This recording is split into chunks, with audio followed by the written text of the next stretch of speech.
Good morning, members, officers. Welcome to the Environment and Economy Overview and Scrutiny Committee, Tuesday, 7th of July, 2026. I'm Councillor David Evans, and we shall start with agenda item 1, apologies. Thank you, Chair. We've had one substitution, Councillor Chrissy G for Councillor Dan Rose. Thank you. Okay, agenda item 2, any declarations of interest, including whipping declarations? None presented. Okay, thank you. Agenda item 3, minutes. To confirm it's a correct record, the minutes of the meeting held on the 9th of June 2026.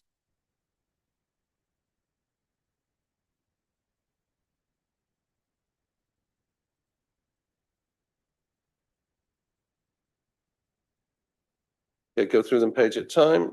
Page 5, Councillor Wakeland. Yeah, Chair, I was only here once. Doesn't mean twice. At the top. Okay, well spotted. Anything else on page 5? Colgan. I think maybe Councillor Wakeland has taken my spot. I was in attendance at the very beginning of the meeting, but I had to leave shortly afterwards, but I was here.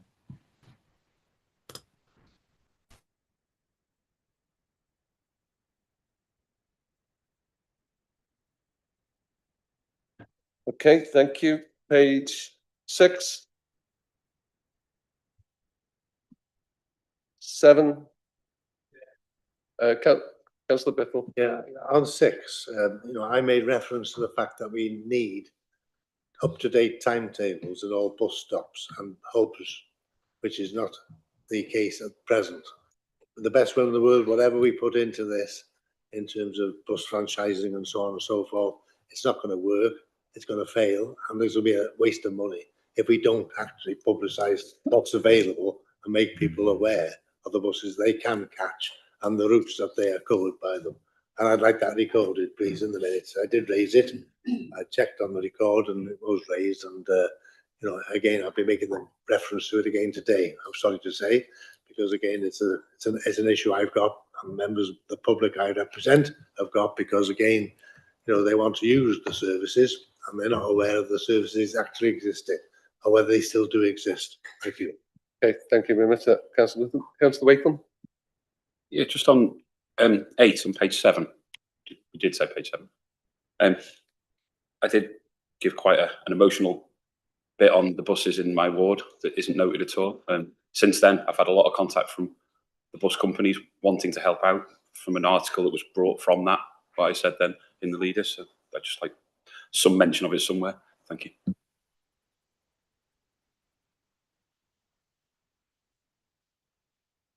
So they all.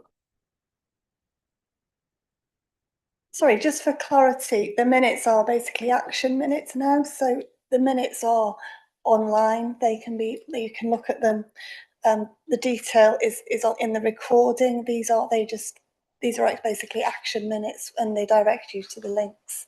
So if you could just bear that in mind, that's why everything isn't included. That old style is gone. Thank you. Okay, thank you. Councillor Richardson.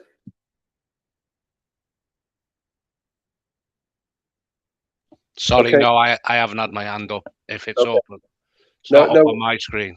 Okay, no worries. Thank you. Councillor Lloyd, did you put your hand up? No. Okay, we're on to page 7. Page 8. Okay, with those. Chair, sorry, page 8. Page 8. Under item 9, the Chief Officer for Place and Growth did agree to accept paper consultation responses. So I do think that does need to be noted, because that was obviously an action point. Okay, thank you very much for that. We're making a note of that. Okay, Councillor Palmer. On the beginning, it says Councillor Andrew Parkes was the substitute for Councillor Coggins-Colgan, and yet Councillor Coggins-Colgan said he was attending. What's the case? Do you want me to answer, Chair? Yes, please. Chair, I couldn't attend for the whole meeting, so I attended at the beginning. Councillor Parker substituted for me. I did not speak or vote during the meeting, and that has been agreed on previous meetings, actually with members of the administration by the monitoring officer. So I assume what's good for the administration also holds for opposition groups as well.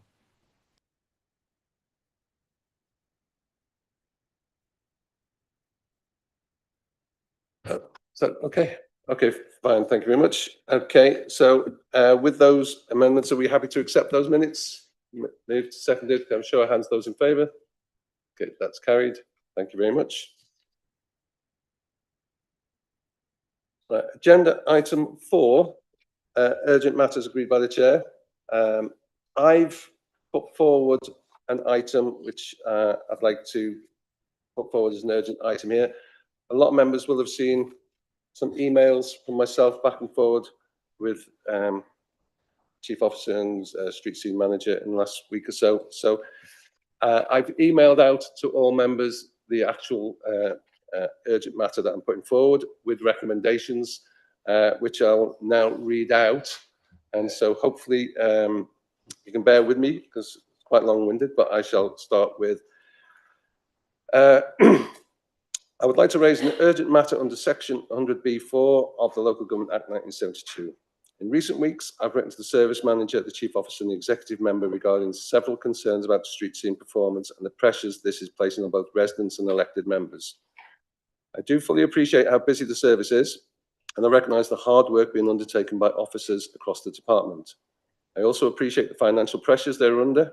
However, as the initial response to me raising the issue was to counter it with reasons why changes could not be brought about, and my latest email of the 2nd July with what I considered to be a helpful way forward has so far not been answered. I feel with no further meeting of this committee for 2 months, it is important that this issue is brought forward today so that it does not lose momentum. My intention is not to criticise, but to highlight the current reporting and communication arrangements are clearly under strain, and this is affecting confidence in the service. Members are increasingly stepping in to resolve issues that should be addressed at first point of contact, and this is creating pressure on both sides. I believe we now need a more structured and collaborative approach to ensure that residents receive the level of service they rightly expect. I'm therefore asking the Council considers the introduction of a dedicated member escalation route, a clear operational improvement plan, structured workshops before the recess, and a joint member officer working group to support ongoing progress. These proposals are intended to strengthen communication, improve transparency, and help officers by reducing avoidable escalations. My aim raising this today is in the spirit of partnership. My aim is to support the service, support officers, and support residents by ensuring we have the right structures in place. I hope colleagues will agree that this matter warrants timely consideration, and I look forward to working constructively on a shared plan for improvement. My recommendation to the committee is I would like to formally recommend that this committee supports the development of a structured and collaborative improvement programme for street scene, considering ongoing concerns regarding service performance, communication and member engagement. Therefore, I specifically ask that the committee recommends and calls on the Cabinet to support, number 1, the establishing of a dedicated member escalation route, a clearly defined, properly logged escalation pathway within the CRM system with named officer responsibility and agreed response times. This route should be developed collaboratively with elected members to ensure that it is practical, transparent, and capable of restoring confidence in the reporting process. 2, reducing a structured operational improvement plan, a comprehensive, evidence-led plan addressing the operational pressures contributing to service failures. This should include analysis of miscollections, staffing and resource constraints, vehicle availability, IT and CRM limitations, and realistic timelines for improvement. The plan should be reported back to Scrutiny at appropriate intervals. 3, holding member workshops before the August recess. A series of structured workshops supported by democratic services and governance to gather detailed feedback from members, openly identify system failures, examine operational challenges with officers present, and agree a shared definition of good performance and communication. These workshops should produce clear actions and commitments. 4, creating a joint member officer working group, a small cross-party group including street scene management, customer services, communications, and elected members meeting monthly to monitor progress, review data and ensure accountability. This group would provide a stable forum for ongoing dialogue and reduce the need for repeated escalations. And 5, supporting a commitment to cultural improvement. A shared recognition that members are not an additional pressure on the system, but an essential representatives of the residents. The committee should endorse a culture of openness, responsiveness and partnership between officers and members supported by senior leadership. Thank you. That's my preamble and recommendations. Can I ask Councillor Pearce?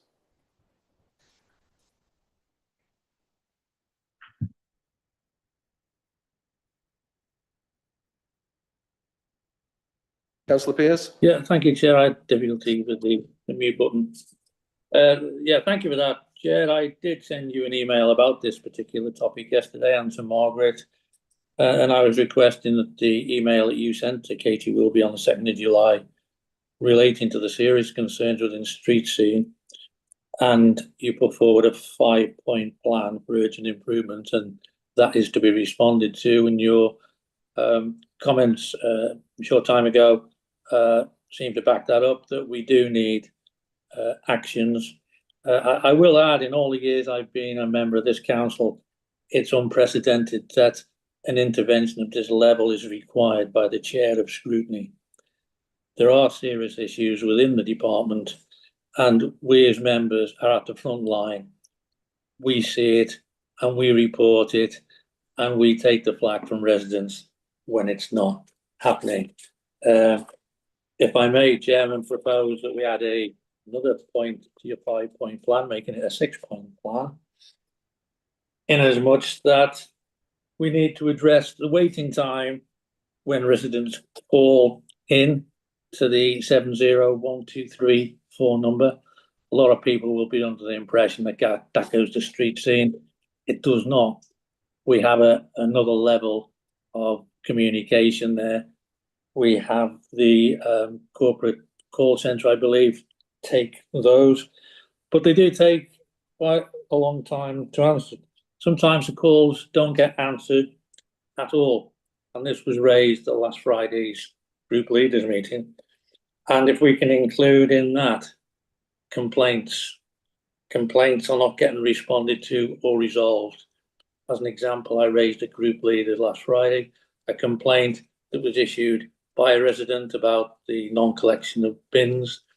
They hadn't had a brown bin collected since they paid for the service back in April. And I raised this at the group leaders meeting, and I asked the resident to contact me to let me know if she'd received a response to the complaint yet. And on the 3rd of July, there had been no response. So with that, Chair, if I may ask you to add that to the 5-point plan. Thank you. Thank you very much, Councillor Pearce. Councillor Coggins-Cogan? Thank you, Chair.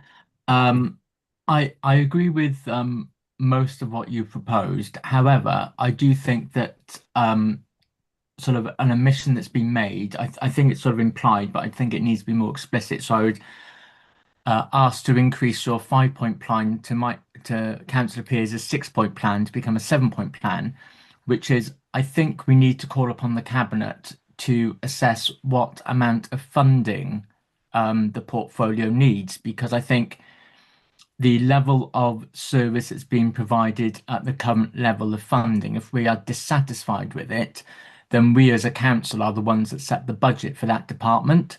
So I think it's only fair that it should be an itemised point, which is that, you know, if we want, I mean, I do agree with having a dedicated member escalation route. I think that makes sense. That's going to put extra resource pressures on the department. So I think that they need to be able to say, well, that's going to cost X amount of money. And then we can make a decision, make a judgment call, whether we're prepared to spend that extra money and get the service we want, or we keep on cutting, and this is the inevitable consequence. So I would ask if that could be included as well, Chair. Thank you. Okay, thank you. Councillor Healy? Thank you, sir. If no one is prepared, first of all, if so, you're prepared to accept the two additional recommendations that have been put forward by Councillor Pearce and Councillor Cogan, which I think are excellent, as are your 5 original recommendations, then I would wish to second the whole lot of them, because I think some very, very valid and personal points have been made here, and it is something that we need to seek to address. I certainly pick up on Councillor Cogan's issue of cost, because that presumably will be the reason why we're not getting the service delivered in the way that residents expect, quite frankly. So that will need to be looked at. Thank you. Okay, thank you. Councillor Healy, were you, if I accept those recommendations additional, are you happy to second that? I am, sir. That's my point, yes. Okay, thank you. My item 2 under the structured operational improvement plan sort of dealt with Councillor Pearce's one without being as specific as Councillor Pearce, so happy to add that to it as well. Any other speakers? Councillor Banks? Thank you very much, Chair. I think we've got to take this on board with what you brought forward. It's quite clear that everyone on this committee wants this. I mean, the fact that it's been brought forward and seconded by members of the Labour group sort of suggests that we do need something like this. I would really like to thank Councillor Cogan for adding a bit about the finances there, because you know it is recognised that it's under pressure, and that is most welcome mentioning that. I would just like to add on the very first paragraph in the bit where it's in recent weeks, and you've mentioned you'd like to recognise hard work and sit by officers. I'd like to extend that to all the staff involved right across the board, because the frontline workforce in particular, who've been out in all, I mean, the weather conditions they've had to put up with, and you know, it's been a tough time for them. They've been working late, they've been working weekends, and this includes the supervisors and all the staff. It's been a fantastic response from them, but a lot of things went wrong, and I think all these points here could well go towards improvements. Thank you, Chair. Okay, thank you, Councillor Banks. Now, I accept the staff are doing what they can in the circumstances that are before them. However, we all know there's something not right, and that's the whole point of this, is to say, let's work together to get to the bottom of it and resolve this issue. I notice Councillor Bithell. Yes, thank you. I was going to raise the point that you made. You did cover communications, and you know the communications that we have are extremely poor, to put it bluntly. It's non-communication basically. And later in the agenda today, I was going to raise the issue on the performance standards and so on. It's reported there that 1/3 of the calls go unanswered. So the 701-234 is a pretty useless service when 1/3 of the people who are calling don't get through. And that's deplorable, to say the least, isn't it? Really? And that's when people come on to us as members, and that's when we go on the phone then to try to get through, and we fail on the same basis. It's an impossible situation, and it's not the service that people deserve or require. And I'm certainly hopeful that this particular manoeuvre will eventually help us to overcome those problems. Because, as Councillor Pearce has said, I've never remembered it as bad as it is now, ever. In fact, I was quite proud of the services, as we all were, that we provided as a council. I don't think we can actually say that now, with all due respect. And I hope that this particular manoeuvre will enable us to improve services immensely. Thank you. Thank you very much. Councillor G. Right, this is just a tweak, really. The complaints I've been getting lately is when they ring up to say they've had a miscollection, the lady on the phone or the guy on the phone says they'll be back out today, and they never go back out on the same day. I don't know if that's normal. I know it's not you, it's communication. So if they could just tweak that and be honest or whatever, and if they're told how many days it's going to be, they could pass that on. And then they wouldn't be ringing us saying they're supposed to come back today and they didn't. Just a little one. Yeah, there's lots of little things like that, and I don't want to get into the specifics of individual little ones. We need to look at the whole picture and improve the whole service. Councillor Pearce. Yeah, thank you, Chair, for allowing me to come back. I'd just like to respond to what the Cabinet member said, that he felt that this item being brought forward by a member of the Labour group and seconded by the Labour group, that gave me the impression he seemed to think that added weight to this. And as a member of the Environment Scrutiny Committee, I would hope that anything brought forward by members of this committee, whichever allegiance they are aligned to, are treated in exactly the same way and considered in the same way. I'm sure that Councillor Banks didn't intend to make it that way, but that's how it sounded. I'd just like to make that clear. Thank you. Okay, thank you very much. Noted, Councillor Pearce. Councillor Palmer. Thank you, Chair. I welcome some of the comments, but it's painting a bleak picture, and it's only certain parts of the street scene portfolio that are causing the issues. They do quite a lot of good work as well, which, you know, we should be proud of, not just focusing, because this comments that have been made seems to suggest that the whole of street scene is not working right, and most of it is. Thank you. Obviously, the bin and the waste collection is one element of street scene which we're dealing with today. If you know, other areas may come up in the future or other agenda items, but this is the specific one we're looking at today. So nobody else is indicating, so I'm moving this. Councillor Healy's seconding it. Can I have a show of hands for those in favour?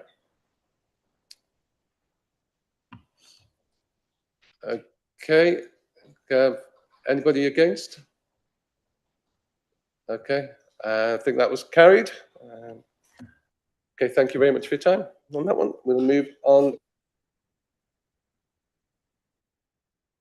Agenda item 5. Forward work program. No, I was moving on to 6 then by mistake. Number 5. Thank you, Chair. So moving on to the forward work programme. The next meeting will be on the 8th of September. Scheduled for that one, we have road space management and the review of Britain policy routes, salt bins, etc., as requested at the January meeting earlier this year. The review of the 3 weekly bin collections is on the 6th of October, and that was as requested at the March meeting. HAMP is on the 10th of November, and that includes the road surfacing programme, and it also includes the signposting. That's a report of signpost replacement was requested. That's going to be included in the HAMP report as well. And you'll see that some of the other things have been factored into the agenda.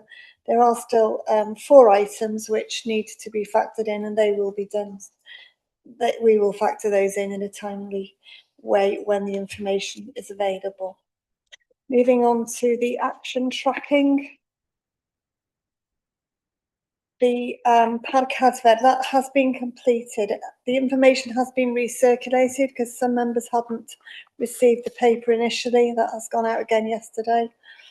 The progress update, that's ongoing, but I understand it is the A549, not the A494, as it states in the document in front of you. The forward work programme actions, they have been put on the forward work programme. The information on the amount of grey and blue recycling bags issued, I think that's an ongoing one with Chris Goddard at the moment. The link that was circulated, the signs, as I mentioned earlier, that's in HAMP now. And we're still working on a date for the parking partnership and the placemaking plans. Those are to be scheduled to a later date. So I think you had the information as well around the equalities questions contained in the questionnaire when we discussed the PSPO report at the last meeting. I think that's everything from me, Chair, and Councillor Coggins-Cogan is indicating. Councillor Coggins-Cogan. Thank you, Chair. It's just to mention in the forward work programme on page 13, for this meeting, we've got fly tipping enforcement performance and policy. Now, I know that when Councillor Parker's brought up the issues at Queensferry, we were told that was going to be referred to CROSC. So I imagine that element of it is going to CROSC. But so the more general sort of enforcement, performance and policy was due to be in today's meeting, but I haven't seen it in the agenda.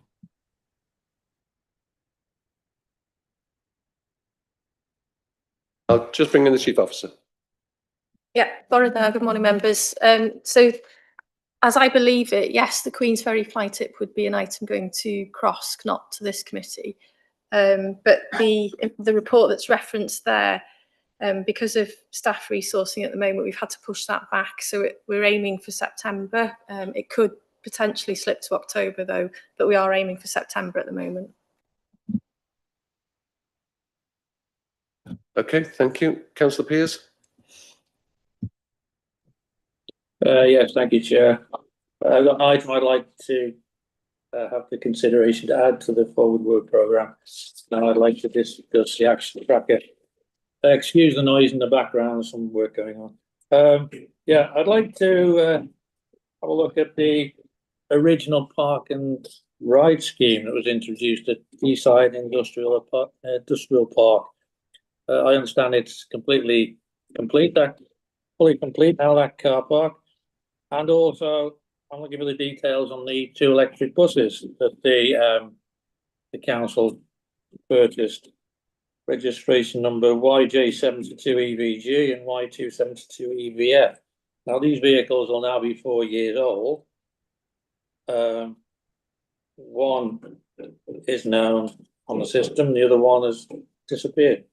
Can you tell me where these are, or do you want to leave it until the consideration of putting it on the forward work programme? I think we need to know what's happening in this particular case. That's my first point. So, shall I come back on the action tracker, Chair, or do you want me to carry on?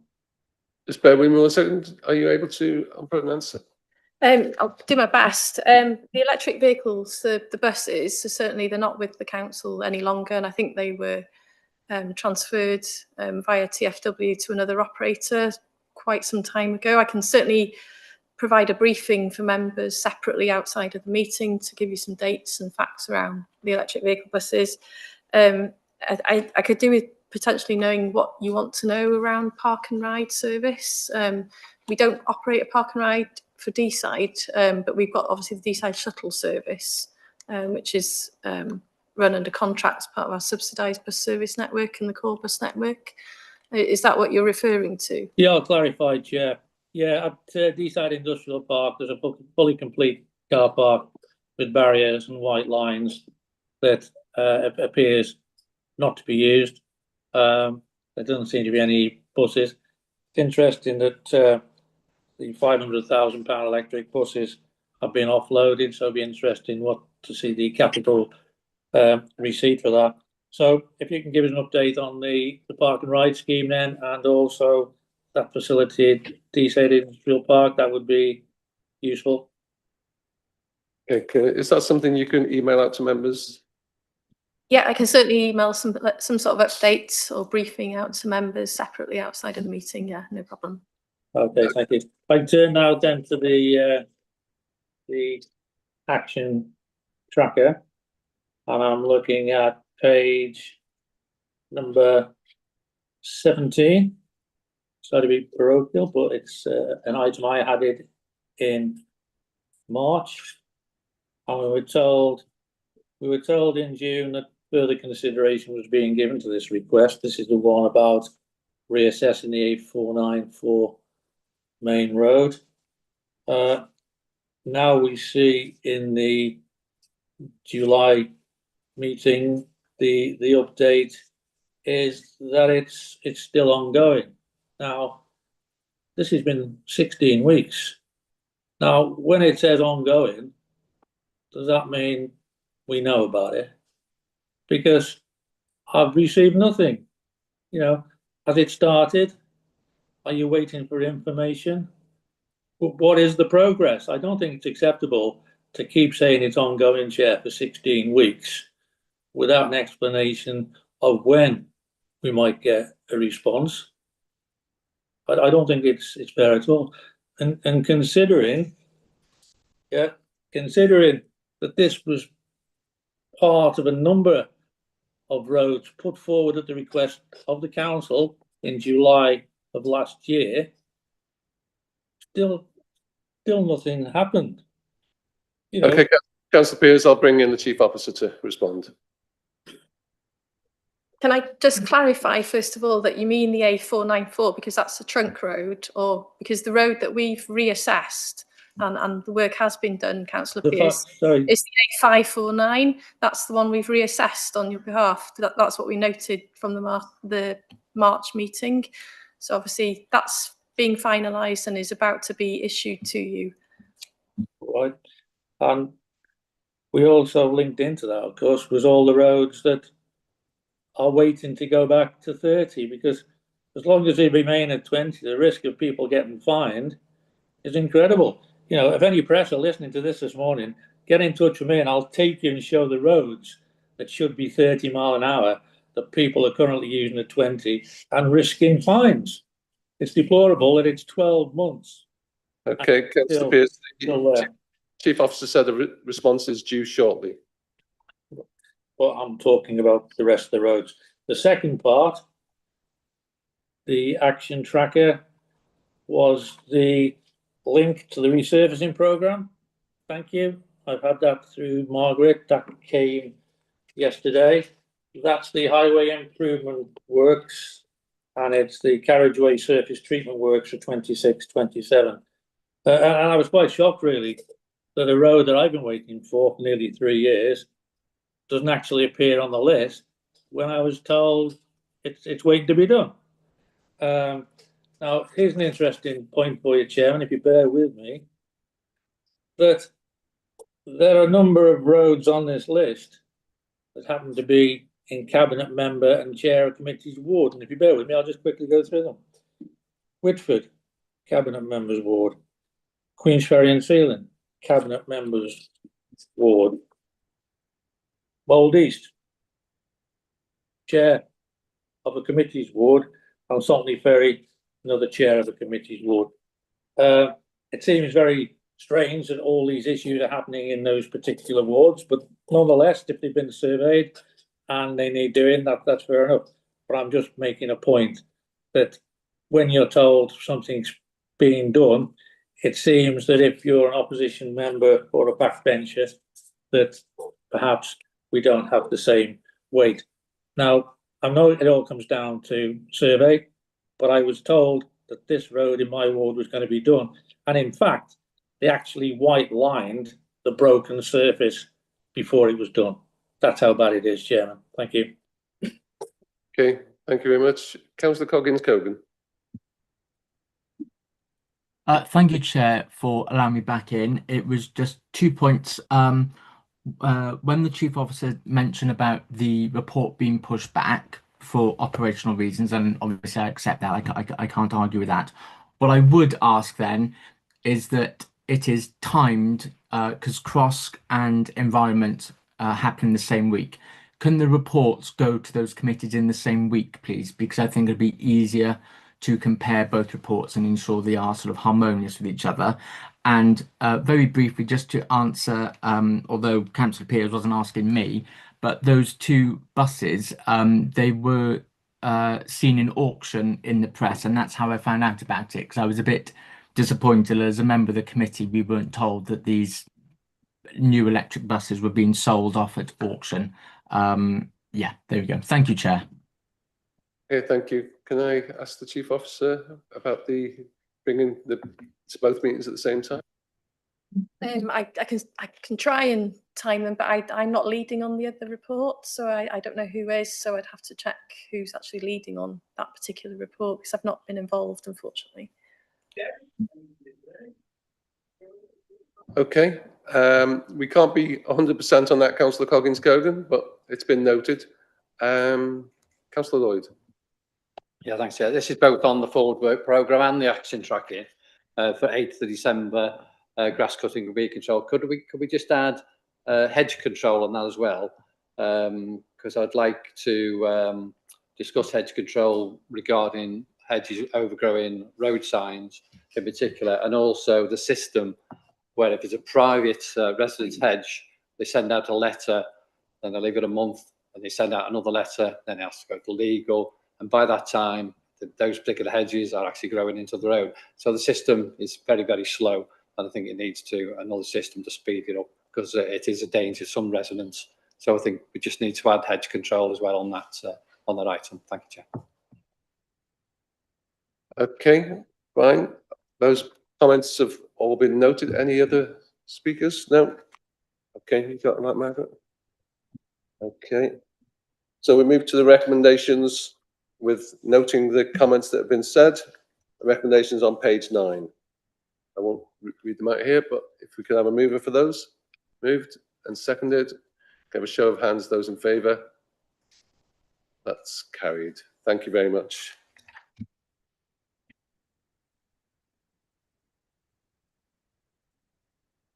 Okay, moving on to agenda item 6, which is the Local Growth Fund. Can I bring in the Chief Officer? Yes, thank you, Chair. The Local Growth Fund is a UK funded grant scheme which is with us now. We're in year 1 already, and there's 2 more years of the fund. I'm happy to introduce Niall, who will walk through the report for members. Thank you, Chair. Thank you, Chair. Board members. So yes, Local Growth Fund, as David said, is a UK government funding programme. So it's the latest in a sequence of programmes we've had in recent years. This one, however, unlike the rest, is managed by Welsh Government. They act as the intermediary between us and UK government. For Wales, it represents £547 million over 3 years. And it is 70% capital and 30% revenue. The focus of the programme is on business growth, employability and skills, and regional infrastructure. So it's quite different to, for example, the Shared Prosperity Fund, which you'll be familiar with, that's been in operation in North Wales for the last 3 years. We are, as David said, in year 1. We have only just now, in effect, got our hands on the programme, so we are under some considerable time pressure. With that in mind, Welsh Government has asked that the approval process for year 1 follows the old SPF infrastructure, which is Gwynedd County Council acting as the lead administrative body. Local determination of projects at the county council level, with those recommendations then making their way up to Gwynedd for final sign-off. And also that the pot of funding is allocated across the 6 authorities in line with the SPF allocation. For years 2 and 3, Welsh Government want the Corporate Joint Committee for North Wales to run the programme. They can't do it in year 1 because it's come too late in the day and they're not able to do it in time. They don't have that resource currently. Their task is to get ready for year 2, to develop a strategy for the investment of the programme in subsequent years, and to gear up the staff team and resources needed to successfully administer the programme. Obviously, at this point in time, what projects will be selected and how for years 2 and 3 clearly isn't going to be available. They've got a lot of work to do to get to that point. So for Flintshire, for year 1, we are allocated £3.5 million, which is £1 million worth of revenue and £2.5 million worth of capital. Welsh Government's guidance to the programme isn't fully finalised yet. It's due later this month, but we expect it not now to change significantly. What we have as draft is likely to be pretty much what it's going to be. You'll appreciate these are capital programmes, capital projects, and they have to be delivered before the end of this financial year, which in operational terms, they need to really finish that activity by the end of February at the very, very latest, which means they will only operate for 5, maybe 6 months at the very, very most. So it's an extremely tight timescale for year 1. With that in mind, the collective view across North Wales is that there's not time to do the kind of open process for selecting projects that we did through, for example, the Shared Prosperity Fund, where we spent a good 4 or 5 months inviting calls for projects, appraising those projects very robustly, and then giving them their approvals. We would finish the programme before we actually finish that process. So wherever possible, the emphasis is on county projects that we can deliver ourselves quickly and from a standing start. That said, we have also looked at what was being delivered through Shared Prosperity Fund, because there were some excellent projects there. Most Shared Prosperity Fund projects are not eligible for this programme because the criteria have changed that much between the two programmes. But employability and support for small businesses are both things that can be done under both programmes. So we have looked at what projects were delivered under Shared Prosperity Fund that fit those two themes. We've been to the providers of those two, the providers of projects under those two themes, and then run a mini competition for the providers in those themes, and selected a project under each, basically. The report captures the projects in light touch summary. So firstly, we're looking to build upon the council's priority in terms of town centre investment. We've had some very successful investment through the Shared Prosperity Fund. We're looking to build further upon that, and particularly to support businesses in those towns to invest in their premises and to bring empty premises back into use. Under the Flintshire Coast Park, again, the Shared Prosperity Fund has been a lot of successful work, both capital investments, but also work to prepare the way for future capital projects. The Local Growth Fund gives us an opportunity to invest in some of those projects to improve, make further improvements both along the Coast Park and the Greenfield Valley. Bus infrastructure, looking at small scale improvements to improve journey times, particularly to places of employment. And then the two external projects, We Mind the Gap has very, very successfully delivered Shared Prosperity Fund programmes for the last 3 years. That's our only revenue project. And that would be to continue to support very vulnerable young people to access employment, learning and volunteering. And then finally, proposal for Cadwyn Clwyd, who again ran a really successful Shared Prosperity Fund project to support businesses, to have a grant there for very small businesses to enable them to do further growth, to decarbonisation and other activities. That's our 5 proposed projects. Has to be said at this point in time, each of those projects would need to make an application, and they may choose not to do so. They may look at the criteria, they may look at the timescale available to them, the resources required, and they may not do so. So I can't guarantee that all those 5 projects will take place. And they have to obviously be successful in the application process. And it is a very vigorous application process, because it's the work to be done in the Shared Prosperity Fund plus an additional layer of assurance for Welsh Government as well. So there's a significant ask there on projects. Each of those project sponsors is working up their bids currently, and the aim is that they will go to Cabinet next week. Sometime after, probably within a week or 2 after that, we will be asked as a council to endorse those projects. So it's quite a tight timeline, as you would expect. The report asks for delegated authority so that we're able to move money between projects with 2 aims. Firstly, if one of those 5 projects doesn't take place, and I think that's quite likely, we're able to make sure that the other projects have that money available to them so we can bid for our full allocation. We don't want to see money unallocated. Secondly, given the very short timescale in the programme, we want the ability to move money between projects so that if a project is underspending, then where possible in the very short timescale of the programme, we're able to move money to another project that can absorb that, and again to try and maximise spend, basically. So we will need, with such a short timescale, to be extremely agile. Probably also worth noting as well, development work is underway in a very light way at this stage on years 2 and 3.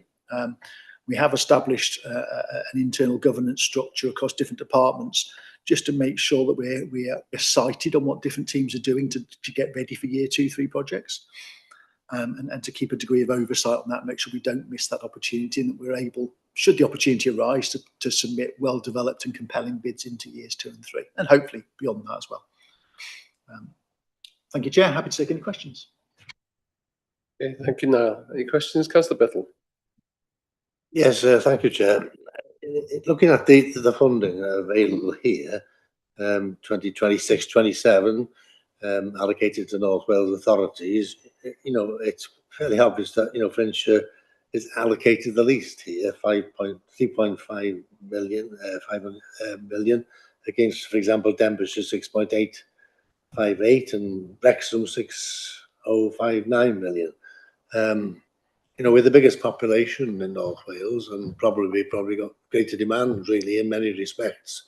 So I don't really understand the way the money has been allocated in that sense. Is it fair? And if so, on what grounds? Or is it simply that we don't have the projects here in Flintshire ready to go to actually claim this money, draw it down? Thank you, Chair. Okay, no. Thank you for the question, Councillor Bethel. As I mentioned, this is an allocation across North Wales based on the Shared Prosperity Fund allocations, which the government of the day split the money across all counties to a formula of their devising. What's been agreed for year one solely in order to get the programme running as soon as possible, given the urgency, is that allocation process is continued for one final year, and that is this 26-27. That does not apply to any subsequent years. Now, how funding will be allocated for years 2 and 3 isn't clear at this stage. But there is absolutely no agreement that it will be on that same basis, because you're quite right. It doesn't give us a particularly large allocation. It gives us a relatively small one. But it is a small one that is based on the previous programme and on the decision of government at that time. So it's not an ideal situation, but it has enabled the programme to get going by us all accepting the historic allocations for one final year. I'll just come back at that. You know, Niles referred to a formula that was used really in terms of the allocation of the money under the former scheme, the Prosperity Fund programme. I'm not quite sure how that formula worked. Again, perhaps you can elaborate on that. And again, you know, were we challenging that in any way as an authority? And should we have been, perhaps? Thank you. I can't clarify its operation because it was 4 years ago under a previous government. So I'd have to dig to try and find how that was operating back in that time. And we can't, you know, we have in effect agreed to it for this 1 year. We didn't agree to it at the time, and we made representation at the time that we felt we got a really hard deal at that point in time. But it wasn't challengeable then. It certainly isn't now, because it is actually a historical mechanism for splitting the money. You know, we've solely agreed it in 26-27 because we need to get the programme started. We need to get projects developing and projects approved and activity happening on the ground. I say 27-8 onwards, that's absolutely not the case. We will compete if we have the opportunity to compete on a level playing field. There's no talk at the moment about allocations, and I'm sure it's a political question, but I'm sure it would be resisted with every breath in our collective bodies. And so it's something we've agreed grudgingly to bear for this year. In truth, given the extremely tight timescale on this year, it's probably not necessarily a bad thing either, because it's going to be challenging in its own right to get £3.5 million out the door in a 6-month process. Extremely challenging. So I think probably had it been a much higher allocation, we might well have struggled to allocate it. In fairness, as it is, we can get full allocation. Okay, Yeah, I just hope we do better next year. Thank you. Councillor Healy. Thank you, sir. I'd like to commend Niall on the work in which he's doing in connection with this, because I've got recollections of having been closely involved with him as the relevant cabinet member over the Shared Prosperity Fund. And what we did in Flintshire there had a very robust reputation. It was managed so well. And I do remember there was quite a lengthy spreadsheet of projects that were supported, and they were indeed very valuable. And the whole thing was done with great efficiency. People who were involved in liaising with other authorities did comment on the way in which this was done. It's quite clear this now, which is a successor to the SPF funding, is on an even tighter timescale, which makes it even more demanding. But what I will say is, when we originally moaned about the amount of SPF funding that we received, we were told that it was based on the share that Flintshire received under the previous Rural Development Fund, that was got rid of as a result of Brexit.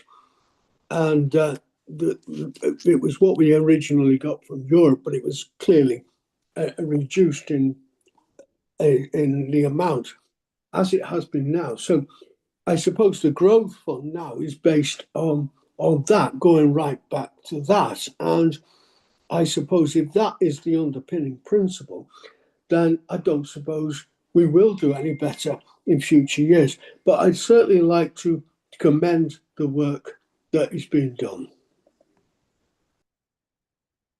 Okay, thank you very much, Councillor Healy. Any other members? Bring the Chief Officer. Councillor Wakeham instead. Thank you. A lot of what I wanted to say has been said already, but no one on this council wants more than we need. But I think what we're after is parity. You know, if you look at the numbers here, the numbers come up from Cardiff of 34 million over this year. I mean, if it was split fairly, you're looking at 49 if it was just given equally to all the councils. And that's what we're struggling with, is that every time any kind of money comes up from anywhere, we always seem to be the bottom of the list or the bottom of the pot. I remember sitting here and we've all, listened to a lot of people who have done this a lot longer than I have, trying to work out why we're always, 20th out of 22 or 21 out of 22. I think what everyone's saying is maybe we can't do anything for this year, but I mean, if you just, like I said, if you just took it as an equitable divide of the 500 and odd million that's coming through, that would give the CJC £49 million, not 34. And it's just why can't it be more equitable is what I'm asking. Okay, quite agree, Councillor Wakeham. And I think in coming years, this is going to be difficult. And this is why I've previously said to Niall that I think we need to increase the staff there with some of this money to put forward great bids, because if it's going to be a decision of North Wales Committee next year, I don't know how they are dealing manpower-wise, but if they put bigger bids and better bids than us, we're going to see even less money. That's the way. Sorry, just with you saying there's such a tight timeline this year, and obviously we need to spend or try and get those projects through by February. Are we working on the next 2 years' projects already, trying to push those forward? I'll bring in the cabinet member. Yeah, thank you, Dave. It was more in relation to what Councillor Higley had said, and yes, the EU funding, which was it was called a Structural and Investment Fund at the time. It was a financial tool that was meant to reduce regional disparity, and that's why I think there's this kind of misunderstanding. It's not a misunderstanding. Somebody somewhere sees a regional disparity across North Wales, and to put that right, obviously, they don't consider that Flintshire may need as much money as perhaps somebody further in the west, and that's just the practicality of it. Of course, politically, we fight that because, as far as we're concerned, the needs of Flintshire are just as important as the needs of anywhere else. And so, from a political standpoint, we fight that at every time we hear anything that seems to go the other way. But a lot of these things, the criteria for allocating this money then reduces the amount of ability you have to make that change. The only thing I'd say on the local growth fund, which is not a replacement for SPF, so it's a different funding altogether. The only reason we're mentioning SPF is because we have no other way. There is no other way at the moment to allocate that funding. So this is the best we've got at the moment, and it allows us to be able to utilise that money, even though it's a small amount of money in our opinion, to be able to at least have a chance to use that money with that short timescale. So there's nothing we can do about that. In years 2 and 3, it will go to the CJC, and that's a fight that we need to have to make sure that any kind of regional allocation is fair from our point of view. But if you look at the priorities within the LGF, it says something slightly different to, it's not necessarily regional disparity. If you look at them, it says more productive and competitive businesses, increasing skills and supporting people into work, and improving regional infrastructure. So those things are not necessarily regionally dependent, but we may have a better case to put forward when it comes to the time of making that argument. So yeah, thanks for that. Okay, Chief Officer. Yeah, thank you, Chair. And an interesting debate, really. Just to give a couple of assurances, really. The first assurance is that we continue to lobby for, if you like, a fairer share of the money. But what I would say on that front is that the way the money is divided and has been divided from an SPF perspective is quite complex and quite sophisticated. So it's not a case of saying we've got X number of pounds and we'll divide it between 22 authorities. So there's a range of factors that come into that in terms of, population size, geography, prosperity, economic hardship, that kind of thing. So it's quite a sophisticated model that determines the money that's allocated to each authority. But notwithstanding that, as Niall has suggested, we will be pushing hard for a fair share of years 2 and 3 money. Niall's alluded to the fact that this year is really challenging. We're already within the financial year and the projects aren't up and running. But just to give members assurance that we will be and are pushing for an extension of this year's money into year 2 as well.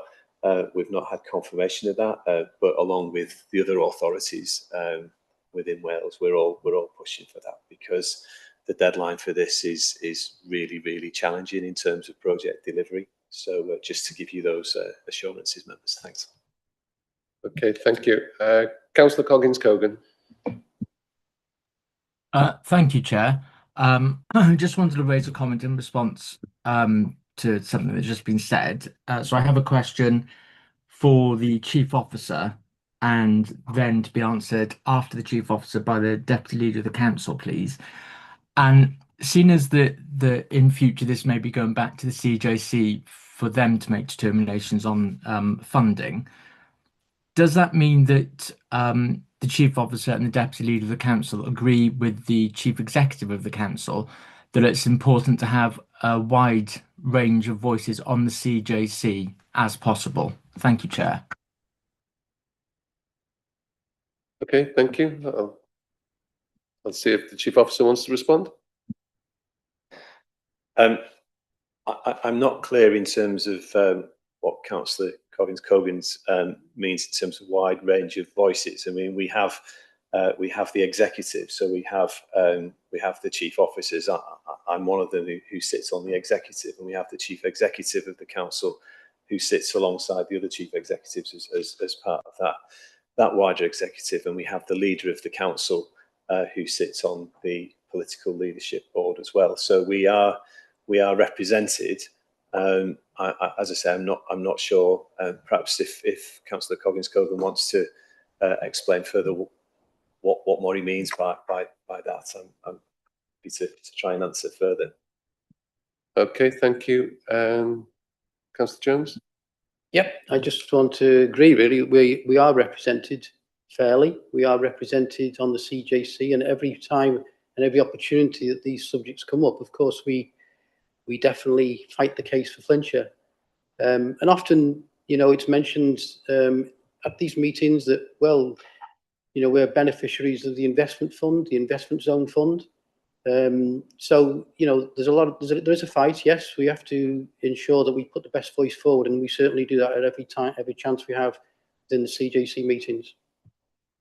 Okay, thank you very much for that. Councillor G. Hi. You just mentioned that it was on population. So I know it's historic, but I just can't understand how big variance in how much Anglesey got, whereas we've got double the population in Flintshire and we got less than them. So how would that have been worked out? Yeah, thanks for the question. So population is just one of the indicators, if that makes sense. So, there's a range. I'm not in the detail of this, but there is a significant range of factors that go into the sausage machine, if that makes sense, in terms of making that calculation. So population is just one of them. So, I touched upon the geography as well, in terms of community makeup and levels of deprivation and economic output. So there's a whole range of factors that are considered. So, as I said, population is just one of those factors. Okay, thank you very much. Don't have any other indications of speakers. Sorry, Councillor Dolphin. Yeah, I just like to support Niall. He has a very small team. Perhaps he tell us how many are working on this scheme, and it would surprise many how many millions of pounds, I've said it before, this team brings in under the Chief Officer's guidance as well.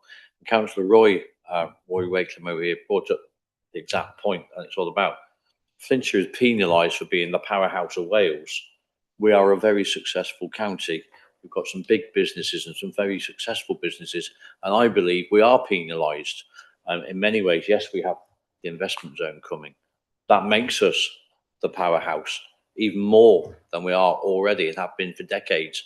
So we are penalised by governments and the way they work their complex formulas out. Flintshire is always near the bottom like this, or very near to it. Like our council tax rates, for instance, we are penalised here in Flintshire for having a population and being successful.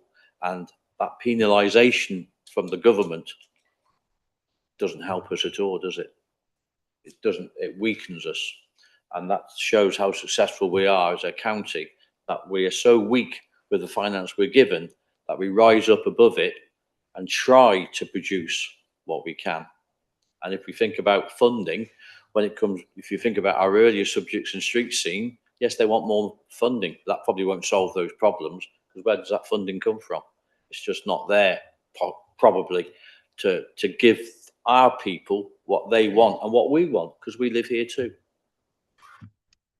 Okay, thank you very much for that. I'll move on to the recommendations on page 19 and 20. Those before you. Can I have a mover for the recommendations on page 19? Moved, seconded. And a seconder, and can I have a show of hands, those in favour? Okay, that's unanimously carried. Thank you very much. Moving on to agenda item 7. Thank you, Niall. Agenda item 7 is Flintshire and Wrexham Investment Zone bus network improvements. Can I hand over to the Chief Officer? Yeah, thank you very much. Can I also introduce Helen Telford, who's online? Helen's the Integrated Transport Unit Manager, and she's been instrumental in a lot of the work behind the scenes to come up with the range of interventions, which I'll go through in a minute through the report. So I'll briefly take you through the report. I think the Local Growth Fund report nicely segued into this one. And this obviously follows an earlier report that Niall brought around the investment zone not so long ago. So just a bit of background. So the investment zone is a partnership between UK government, Welsh government, the CJC and Flintshire and Wrexham councils. It aims to secure £160 million in revenue and capital funding, leveraging £1 billion of private sector investment and support the creation of 6,000 new jobs in the advanced manufacturing sector in North East Wales. Back in December 2025, Cabinet gave approval for the establishment of the investment zone SME manufacturing grants, and they delegated authority to my colleague here, Chief Officer for Place and Growth, in consultation with the Section 151 officer and the Deputy Leader to launch and manage the programme. So in addition to the business support, the investment zone also provides funding for skills development and productivity improvements, and also public transport enhancements, which is the purpose of this report. So Flintshire and Wrexham have each allocated £10 million from their respective investment zone revenue funding packages, specifically for bus service enhancements. The final business case, it's in the very final throes at the moment around some of the interventions that we're proposing. But from our perspective in Flintshire, it recommends £12.64 million for Flintshire. It's £6.96 million for Wrexham, which gives a total of £19.6 million over the 9-year programme. Bit of background of where the extra funding, the £2.64 million has come from for Flintshire, because it's above the £10 million allocation from the investment zone funding. We're going to be using the non-domestic rate relief as part of this. So what we'll do is supplement the funding at the end of the programme in 2033, 34 and 2034, 35, although the benefit will be realised throughout the whole programme. There is a table on page 29 which breaks down how the funding's been allocated. It will enable us to implement a range of targeted interventions to enhance bus services across the county. The aim is to improve accessibility to the Deeside Industrial Park and support wider community connectivity. Appendix 1 has got the list of interventions. They're very high level, there is more detail behind that, but it gives you a flavour of the types of interventions we're proposing. The key thing that you need to focus on is that we're aiming to improve access for people that live within 30-minute catchment, 45-minute catchment area and 60-minute catchment area. So that's the aims of what we're trying to improve. So I appreciate, a lot of members will have, villages that are outlying, town centre hubs. The aim is to try and improve some of that as well, to get people into those hubs so that they can take onward transport to the DIP more easily. That's it in terms of the report. So I'm open to any questions, or if Helen wants to add anything further that I may have missed, open to questions. Thank you. Okay, thank you very much. Councillor Coggin-Cogan. Thank you, Chair. I note in the report it mentions that Mould bus station probably won't have enough capacity for sort of an ideal amount of journeys in and out. So the committee would be aware that there's another controversial proposal at the moment, which would involve closing a school in Mould and then busing those pupils to the other side of the county. Can the Chief Officer briefly outline what conversations she has had with the education portfolio about where those children are likely to be picked up, if not at Mould bus station? Thank you, Chair. I can't say that we've had those conversations yet, Councillor Coggins-Cogan, but that's something that obviously needs to be factored in going forward. Okay, thank you for that. Councillor Pearce. Right, thank you, Chair. And my question is the £12.64 million bus service enhancements. Could you sort of briefly explain the enhancements? I did read in the report about the frequency. Are you increasing the capacity? And the Deeside investment zone, if I'm correct, that includes the Airbus facility, the industrial area, Manor Lane. So when we're talking about improved connectivity to Deeside Industrial Park, will this fund also include improvements in getting to and from Airbus and the likes of Manor Lane, where there's an industrial park? Because I think I've seen the signs for the Deeside investment zone just outside Airbus. And would it be an opportunity to use this to help improve services that Councillor Wakelam touched on? Thank you. Yeah, thanks for the question. Yeah, it certainly will include the Broughton Airbus area. So it is the whole enterprise zone, as you mentioned. It's a range of different interventions. There's, some routes it'll mean increasing the frequency. Some will be extensions of journeys or routes where we don't currently cover. It'll be extending at times of day where we don't currently operate. So there's a range of interventions. If you refer to Appendix 1, we've tried to detail those by service, so you can see the different elements we're trying to achieve. But I don't think there's a one size fits all. It depends really on what's there currently and where the gaps are. So I don't know if Helen wants to come in any further to explain that in more detail, but it is a generally increased frequency, so journeys where they don't exist now, and also routes being extended. Hopefully that explains it. Helen, do you want to add anything? No, not really. No, just as Katie said, it's a bit more of an improvement to the F1 and F2 to certain outlying areas, and working with Arriva services to improve those frequencies and timing, so there's a more regular service to to meet all areas within the zone proposed. Thank you. Okay, thank you. Councillor Pearce? Yeah, we just come back. On page 36, it mentions the F5, that's Appendix 1, F5. And looking at the commentary there, is it likely that you're going to reintroduce the F5 service from Mould through to Ellesmere Port, which was cut back some time ago? It did allow opportunities for shoppers to go to Mould as an alternative shopping destination and others on the routes, but unfortunately it was cut. So are you putting that back in? Because if it does go back in, it will help to access the park and also provide a benefit for other bus users. Thank you. Helen? Yeah, sorry, I can't find the hand on this.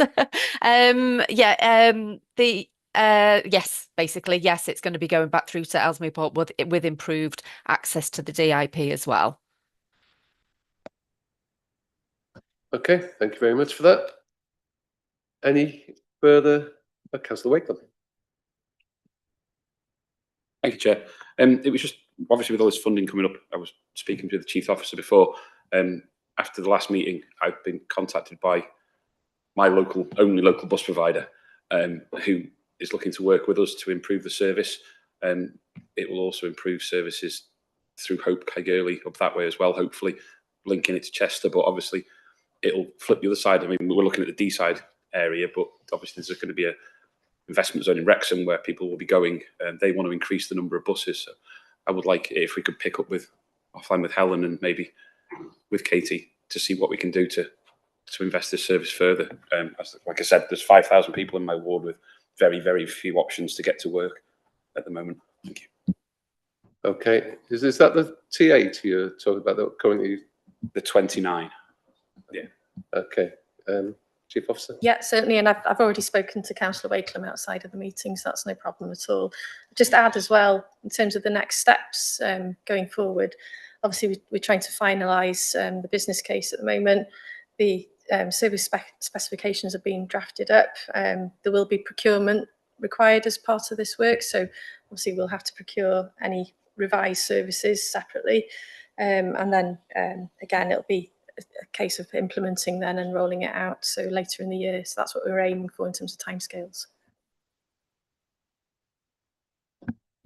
I guess just to give a little bit of context to this, in terms of the investment zone announcement, which is now getting on for 2 years ago, really exciting announcement about the £160 million, which we know is likely to generate about £1 billion worth of leverage in investment and 6,000 jobs over the next 10 years. And that, such an exciting thing. My colleague Niall has said in the 20 years that he's been doing economic development in Flintshire, this is the most exciting and real proposition in his work time here, if that makes sense. But of course, bringing that investment into D-side, into Broughton and other industrial areas, it's no good if people can't get to work. And one big aspiration of the investment zone is around social mobility and offering opportunities to people who perhaps can't afford a vehicle to get to work and get a job with really good prospects. So a huge part of the interventions within the investment zone is around connectivity. So that £10 million was a commitment. And I guess it's worth, just to give context, you might ask why. Flintshire is putting more money investing into the bus network than perhaps Wrexham, but we're very different counties, if that makes sense. So they are not as dispersed as we are, for example. And so the modelling has simply concluded that it is more costly for us to provide a service that works than it is for Wrexham. There's a 50-50 split in terms of the investment zone money between ourselves and Wrexham. And we have chose as an authority to invest the full 12.64 to give the maximum benefit from the complex modelling, I think, that has gone into this work. We did have a discussion about a reduced service because we'd only allocated £10 million originally as part of the investment zone money. But we had a very mature and pragmatic conversation with the leader and deputy leader of the council, and there was a commitment that if we were doing this properly, we needed to find the money. Hence, that additional the shortfall being met through non-domestic rate retention revenue that we will be getting. So this is a real positive, I think, and lots and lots of work has gone into the modelling to make sure that this reaches as effective for service as we can get for, you know, what is still a limited money. It's not an unlimited budget that we have for this, but we're confident through the modelling that this gives the best bang for the buck, if that makes sense. Thanks, Chair. Okay, thank you. Councillor Biffle next. Chair, I hate to sound like a broken record, but can I re-emphasise the need to advertise these particular routes and timings so that they are known about and that people can access them? That's vital. And as I said before, without them, the whole enterprise will fail.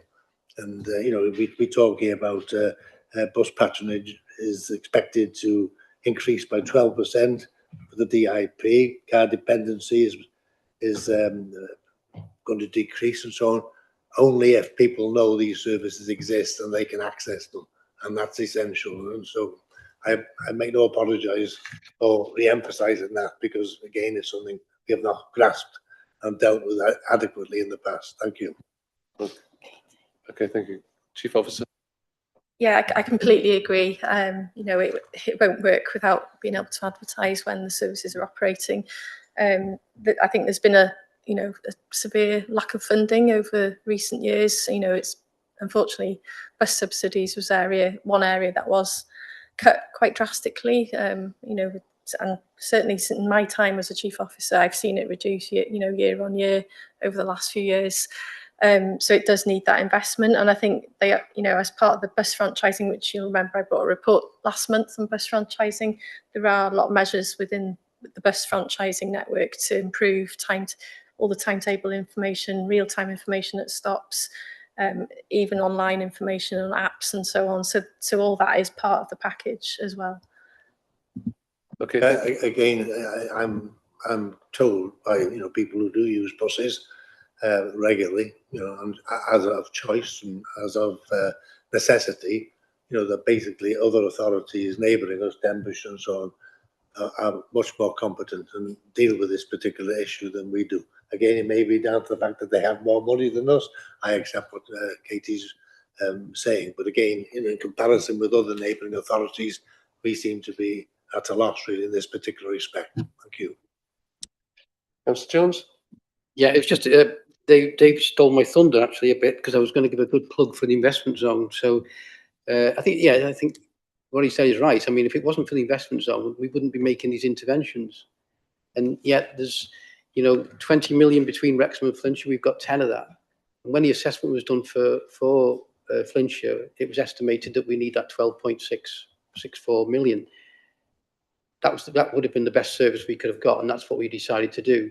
We could have just said, "Well, 10 million will do. We'll have a lesser service," but that wasn't the case. We knew that to give it the best shot, to get people from those rural areas, from those areas within that 30-minute catchment, that's what we needed to invest that that extra 2.64 million, which we've done from the NDRR, which we will benefit from through the project. But I was actually going to say, part of this, between the franchising of the bus service and the investment zone money that we're investing, the things that Councillor Bithell was mentioning will become part of that, and it will get drawn into the whole package. So I'm pretty assured that that will be done, and they will, as part of the package of improving the bus service through accessibility and sustainability of bus services, that in order to do that, in order to increase the patronage of buses, which is a necessity, to be honest, to make the business case work, that they will need to highlight, they will need to advertise when those bus services are due and when they're coming, what the frequency is, and that will be out there for residents of Flintshire. So just some surety. Thank you. Okay, thank you. Note no other speakers, so we'll move to the recommendation on page 27. Scrutiny notes and the prioritised package of potential bus service improvements set out in Appendix 1. as detailed within the report. Do I have a mover? Move. Are you moving it? Yeah. And seconded? Seconded. And give a show of hands, those in favour. That's carried. Thank you very much.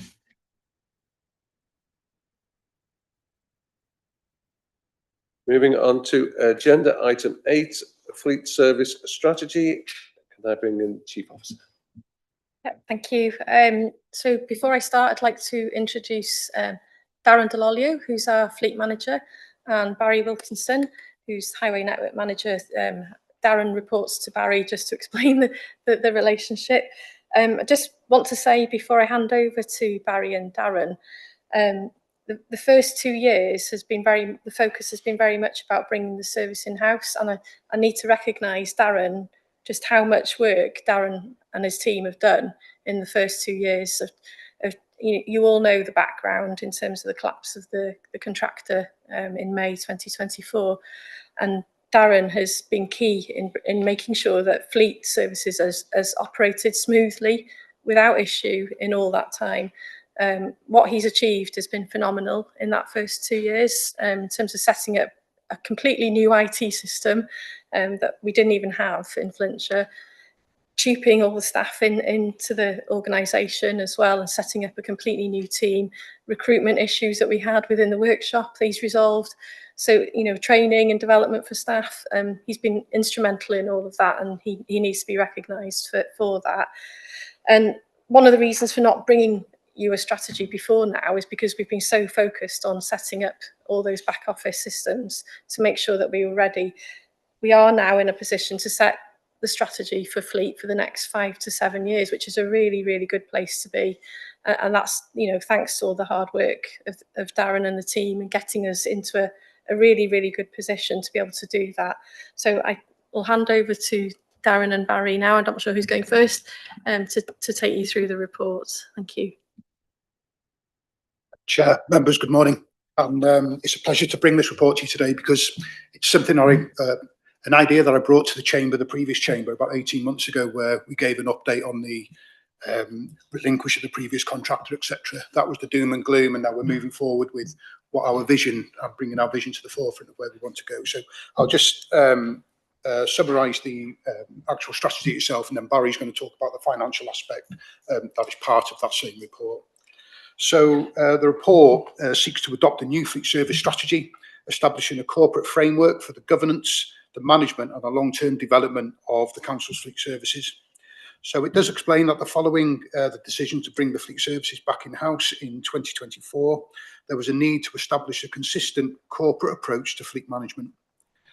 The strategy introduces clear governance arrangements, defined roles and responsibilities, and a policy-led framework to ensure the council's fleet is managed safely, compliantly and efficiently across all service areas. The strategy moves fleet services from a reactive, service-led model to a risk-based and performance-driven approach. It establishes a fleet governance board and a compliance and risk group to provide strategic and operational oversight of fleet performance, compliance and risk. Fleet performance will be monitored through a suite of key performance indicators covering compliance, safety, vehicle availability, operational performance and environmental outcomes, amongst others. The strategy will also introduce a whole life cost approach to fleet procurement and asset management and provides the framework for the council's transition to ultra low and zero emission vehicles, ensuring the future fleet replacement infrastructure and operational planning are managed in a coordinated and sustainable way. So the report also proposes that Cabinet delegates authority to the Chief Officer for Street Scene and Transportation to implement the strategy and develop the supporting policies and procedures required to deliver the new governance framework. The report concludes that the fleet service strategy will strengthen corporate governance, it will improve compliance and operational oversight, and it will support informed decision-making and provide a clear long-term framework for delivering safe, reliable and sustainable fleet services. And Barry will just cover the financial aspect. Thank you, Darren. Yeah, the report provides you details of the fleet strategy as Darren's just explained, and places fleet as a corporate function. It also addresses the need for us to look into the future and look at our transition to ULEV vehicles. Our transition to date has been more difficult than just purchasing electric vehicles. We've got to address the infrastructure issues. The overhead charging capacity at Altami wouldn't support the fleet as it's required, and that needs a long-term depot infrastructure plan, which requires significant capital investment going forward.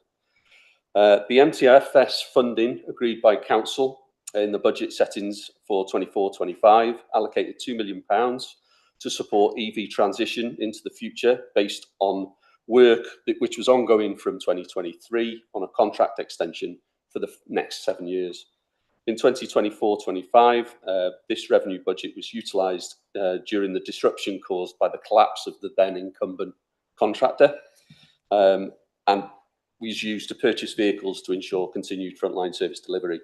In 25-26, £1.3 million was used to offset wider portfolio pressures, with £20,000 supporting AV tooling and training within the service for those vehicles that we have moved and transitioned to, with £680,000 earmarked for reserve, with a recommendation to carry that and future allocations into the into those earmarked reserves.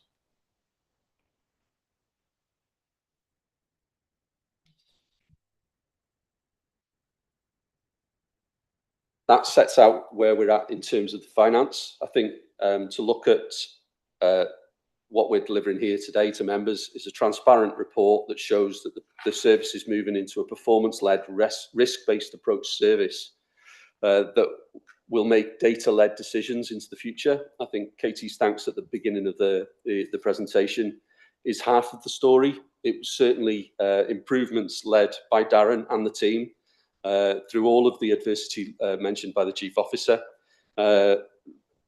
that's led to the service maturing into an exemplar service that all members could be proud of.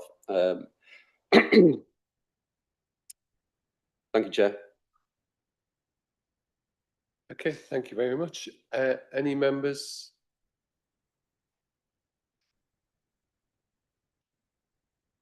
Okay, Councillor Pearce. Yes, thank you. Thank you for the report. I know from past committees the electric vehicles were the way to go. I think that was the commitment from the county council. But I see that in 111, Barry, we've got grid capacity problems to support the electric vehicles, and it talks about needing substantial financial investment. Can you tell me what that financial investment is looking like?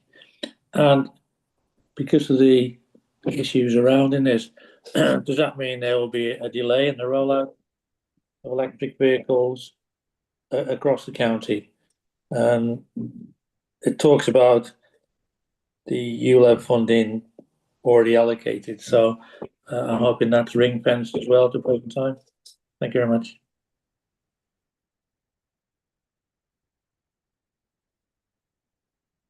Sorry about that.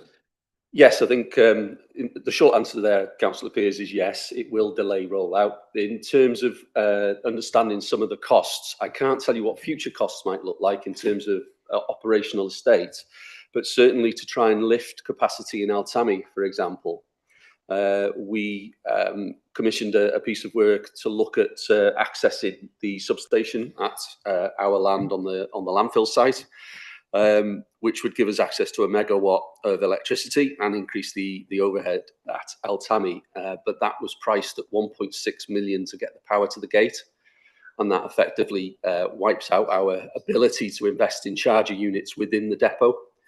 We're also at capacity at Altami depot, and there are further considerations towards other departments, particularly housing, that are not depot based. So a different solution towards infrastructure is required because it's far in excess of any planned infrastructure for that transition that we saw back in 24-25. I don't know whether you can offer anything further. The Chief Officer may be able to provide more detail into future options. yeah, we have actually carried out an initial options appraisal through support with local partnerships and RAP Cymru as part of the resource and waste strategy. So we have started to look at what are our options in terms of depot facilities generally, not just from an ability to transition to electric vehicles, but in future in terms of increasing our capacity for recycling and so on. But Barry's right, some of our portfolios don't have a depot, so housing would struggle in terms of being able to decarbonise and move to electric fleets. So we are looking at several options at the moment. It is likely in the next couple of years we'll be bringing a business case forward potentially to move that forward. We have some very firm options on the table to us as an authority in terms of whether we remain at Atami, whether we develop other sites, or whether we completely move to a new site and have a super depot. So we are looking at those at the moment. It is very much an exploration situation and feasibility at the moment, but we hope to be able to bring forward more detailed business cases in due course, and then obviously that will need to come with a funding ask and an approach probably made to Welsh Government and other funding bodies as well as the council. Okay, thank you. Councillor Pearce, happy with that? Yes, thank you. Councillor Biddle? Okay. Must have had your name down from previously. Okay, any other members wishing to speak on this item? Councillor Penn. Thank you, Chair. Just to add a few words to what Chief Officer said there. It's, I mean, personally, I see this as a real exciting time forward, and possibly this could be, I mean, the way I see it, possible blessing in disguise, the fact that the infrastructure isn't there, because I still see hydrogen cell as a massive fuel that could be utilised moving forward, and this might be the. I mean, I've suggested it's a bit like the VHS and Betamax thing from years ago when people were going that way or that way, and this hydrogen cell is definitely the fuel of the future. We're going to be of an abundance of hydrogen in this area very, very soon, and this might tie in with that. I mean, as Chief Officer was saying about the possibility of a super depot, that would be amazing. I mean, it really would. If that was in place now, we'd probably have a complete electric fleet by now if that was there and there was the infrastructure. So yeah, it is mentioned in 114 transition to ULEV. I mean, the E isn't electricity; it's emissions, and low emissions. So that because a lot of people might think that is electricity, but it's emissions, which does cover hydrogen as well, and it's there dependent on whole council decision. Depot infrastructure, electric capacity, charging provision, estate strategy, which covers the depot, and capital investments. So it's an exciting time to be in this. Thank you, Chair. Okay, thank you very much, Councillor Banks. Okay, Councillor Wakeham. Thank you, Chair. Just looking at some of the numbers you were giving out there, specifically the power usage and things, I quite like numbers, especially actual numbers, because percentages get a bit lost. You haven't got a start point. But with you saying a megawatt being brought to the front door, I'd done some reading behind this. If we needed a megawatt to charge this site, just on a normal average tick over a day, that's a third of the power usage in mould. It's just during the day. It's an obscene amount of power we need to charge these vehicles, which wonders where the power is coming from exactly. It's crazy the figures you start talking about when you start charging vehicles of these sizes. Okay, thank you very much. Okay, no other indications of members, so we'll move to the recommendation on the bottom page 39 and the top of page 40. 3 recommendations. Can I have a mover? Moved. Seconded. Seconded. Have a show of hands. All those in favour? That's carried. Thank you very much. And thank you very much, gentlemen, on that one. Move on to agenda item 9. And I think we'll get through this one, and we may have to take a break after this before moving on to the part 2 items. So agenda item 9 is the council plan 25. Chair, can I ask a question? Are members supposed to have their cameras on if they're working from home? I think if they want to speak, then they have their cameras on. Pardon? I think if they're going to speak, they have their cameras on. Going to part 2, then they will need to have a camera. If we're in part 2, they should have their cameras on. Okay. Okay, we're moving on to agenda item 9. So I'll hand over to the Chief Officer.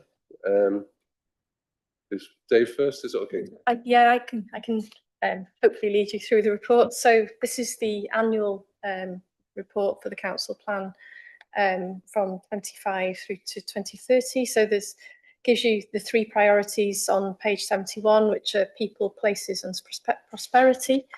So it's a bit of a look back, but also, you know, it's a bit of a good news story, what we've achieved through the year, and a bit of a look forward as well, going into next year, this year rather now.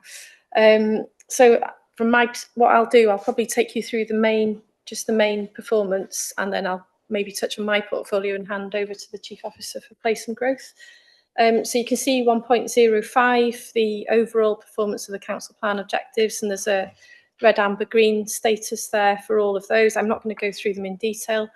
There is one red, but that doesn't come across our portfolios for street scene and transportation or place and growth, but does cover housing and communities. And then there's an amber for understanding people's needs and priorities through effective engagement as well. So I move on through the report. So there's quite a few from my portfolio under places, which are RAG rated green. So the first one is around recycling rates from our household recycling centres.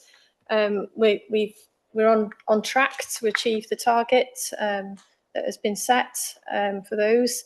Similarly, the next one is around percentage of waste reused, recycled and composted. Again, we're on track to achieve the target of 70%. So that we've highlighted that as a green. Moving on to electric vehicle installations at council-owned car parks as well. You know, we are undertaking procurement to install further electric vehicle charging points at those car parks, so that's ongoing. Barry and Darren have already touched on our ULEV transition. We do have 12 ultra-low emission vehicles on our fleet, which again, we set a target of 8 for the year, so we have overachieved the target. But without further investment in infrastructure, it will limit our ability to maintain that going forward. We have obviously got further funding as well around electric vehicle charging points elsewhere in the county, so we are trying to develop that at the moment together with our energy team. We're also implementing a lot of the actions that were within the resource and waste strategy. So we've covered that within that point as well. I move on to 1.09, which is again places enabling active and sustainable travel options for people's everyday journeys. There are no performance indicators for this objective, and the reason for that is because a lot of the funding we have is one-off. So you know, we get a lot of grant funding, which is capital funding for cycleway schemes. So it's hard for us to set a performance indicator when that funding is not guaranteed every year. That said, we have achieved a lot, and you can see some of the schemes there that we've listed this year. And I know the one outside the building here will drive everyone mad because of the roadworks, but it is nearing completion, I'm pleased to say. But that is one of the major schemes that we have contributed funding to this year. The Regional Transport Fund, we've been successful in gaining £3.6 million worth of regional transport funding this year for a range of different active travel schemes that we're going to be delivering over 26-27. 1.10 then highlights keeping our road and well maintained and safe. Again, very similar to the last point I just made, because of the funding situation, we haven't set any performance indicators for that particular measure. It's very difficult with highway funding. You know, we've highlighted in previous reports that we've brought to this committee about the underfunding that we've had over the last 10 years. We've highlighted that we need 5.24 million per year to keep the highway network in a steady state, and that's just for the carriageways alone. We are grateful, for the local government borrowing initiative funding that we've had last year and this year, but we have got a cliff edge coming for next year because that funding won't be there at this stage. So, we are going to be, I think, 2 cabinet members have asked for that is highlighted as a risk for next year. So although it's green this year because we've fully committed the funding, it is a risk next year, unfortunately. I'll hand over to yours now, if that's okay. Thank you. Thanks, Katie.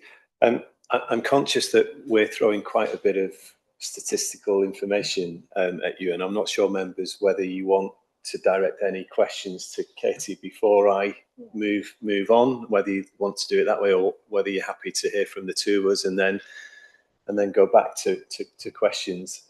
Entirely up to you, Chair, and members. Happy to see how it goes, unless they cross over. But Councillor Richardson. Thank you very much, Chair. Hearing a lot this morning about ultra low emission vehicles and electric vehicles and charging points. I just want to ask, as a council, do we look at self-charging hybrids as well? Because obviously, they are a lot better than a full diesel or a full petrol, and then a full electric.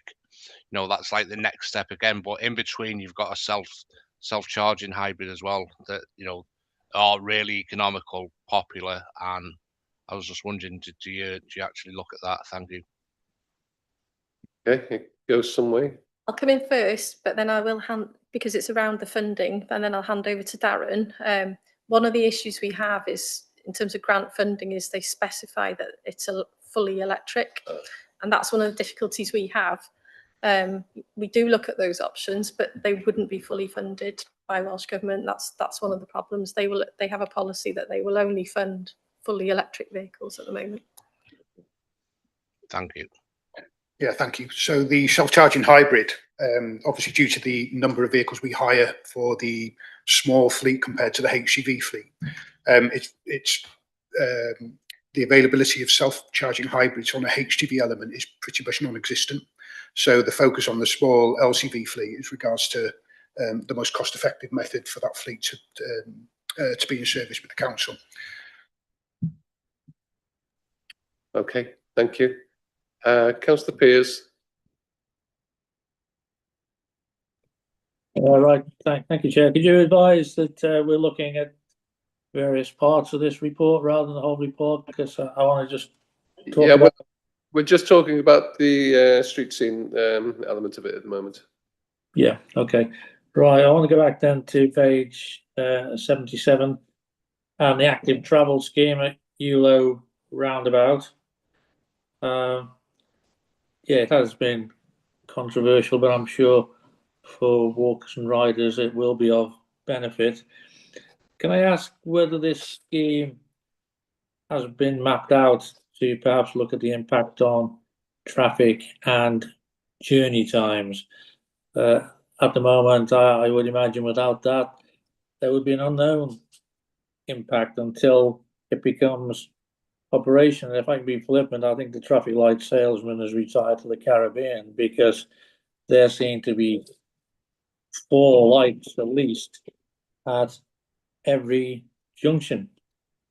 And I think, given, again, excuse the background noises work around, and again, I think because it's such a high profile project within the county and the number of times it's been closed, could I request that when we get to September's meeting, we add this onto the forward work programme so we can monitor it over 3 and 6 months to see how it's gone?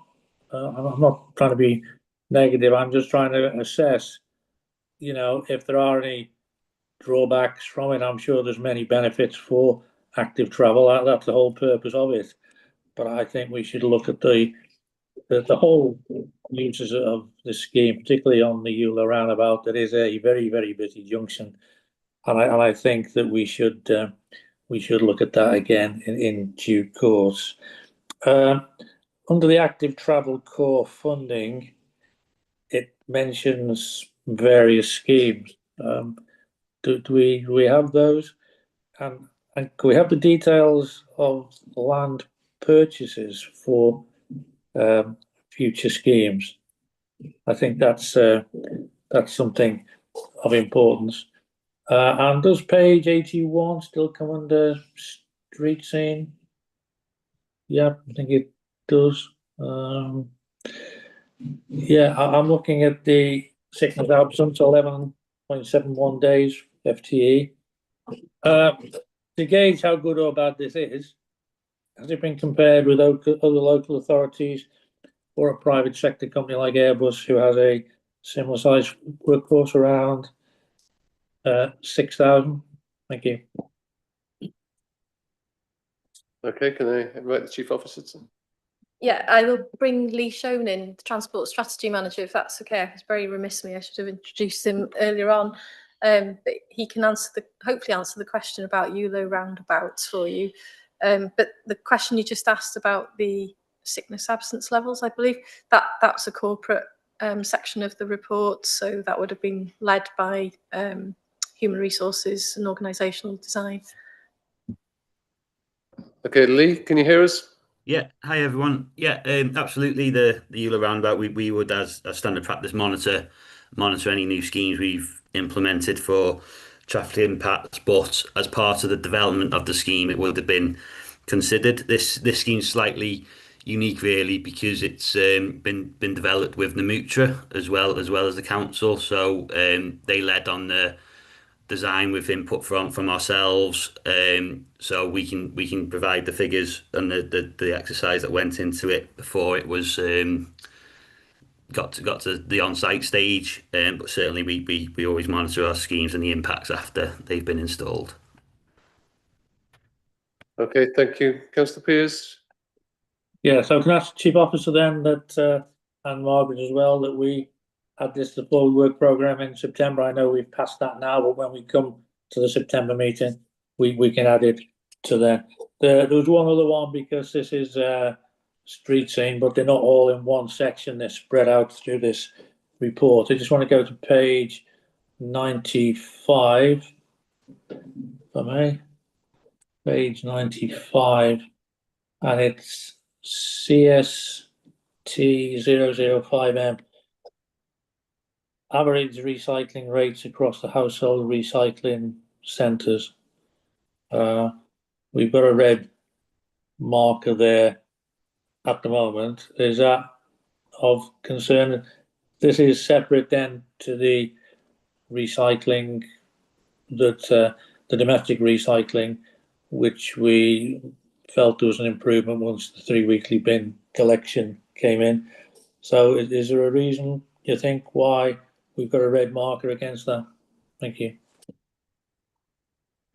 Yeah, I mean, I think the red mark is there's no change since we last reported, but we are some way off the target of 85%. So we've, if you note the target that's set by Welsh Government in terms of our statutory recycling targets is 70%, but for our household recycling centres, we've actually set a much higher target because we feel we can achieve a higher target. So obviously we are well above the 70% because we're at 76, but we're some way off the 85, which is where we'd like to be.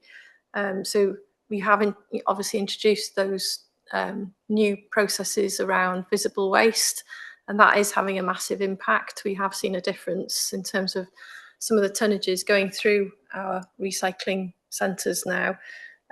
People are segregating items before they come in much more, rather than just bringing black sack waste in. So we have seen a big surge in some of the material streams that are coming through those sites as a result. So the reason, it is a much higher target than the statutory target, because it's 15% higher. We'd like to get to 85%, and that's the aim. I have noticed black bags going into the residual waste at the Buckley HRC site, and in fairness, the operators, when they are there, they are opening the bags. I've witnessed that, but when they're not there, a lot of bags are going in the residual waste without being checked. Thanks. Okay, thank you very much for that. Still on streets in Councillor Biddle. Yes, thank you. I highlighted an area which Katie, the Chief Officer, referred to, page 72 on 10, keeping our road network well maintained and safe. This is really startling, really, this particular aspect of the report, because again, you know, the money we're getting is less than half of what we actually need per annum to deal with simply maintaining our main carriageways. You know, and that can't go on. That's not viable. It's not sustainable. You know, and again, I think this needs to be highlighted by our cabinet members and so on, with Welsh Government and with those responsible with Welsh Government for this particular aspect of the budget, and again, perhaps through our new members of the Senate, you know, because again, this simply cannot go on. You know, the roads are in a terrible mess. I think anybody comments on this, you know, potholes are cropping up every time, but it's not just a question of potholes.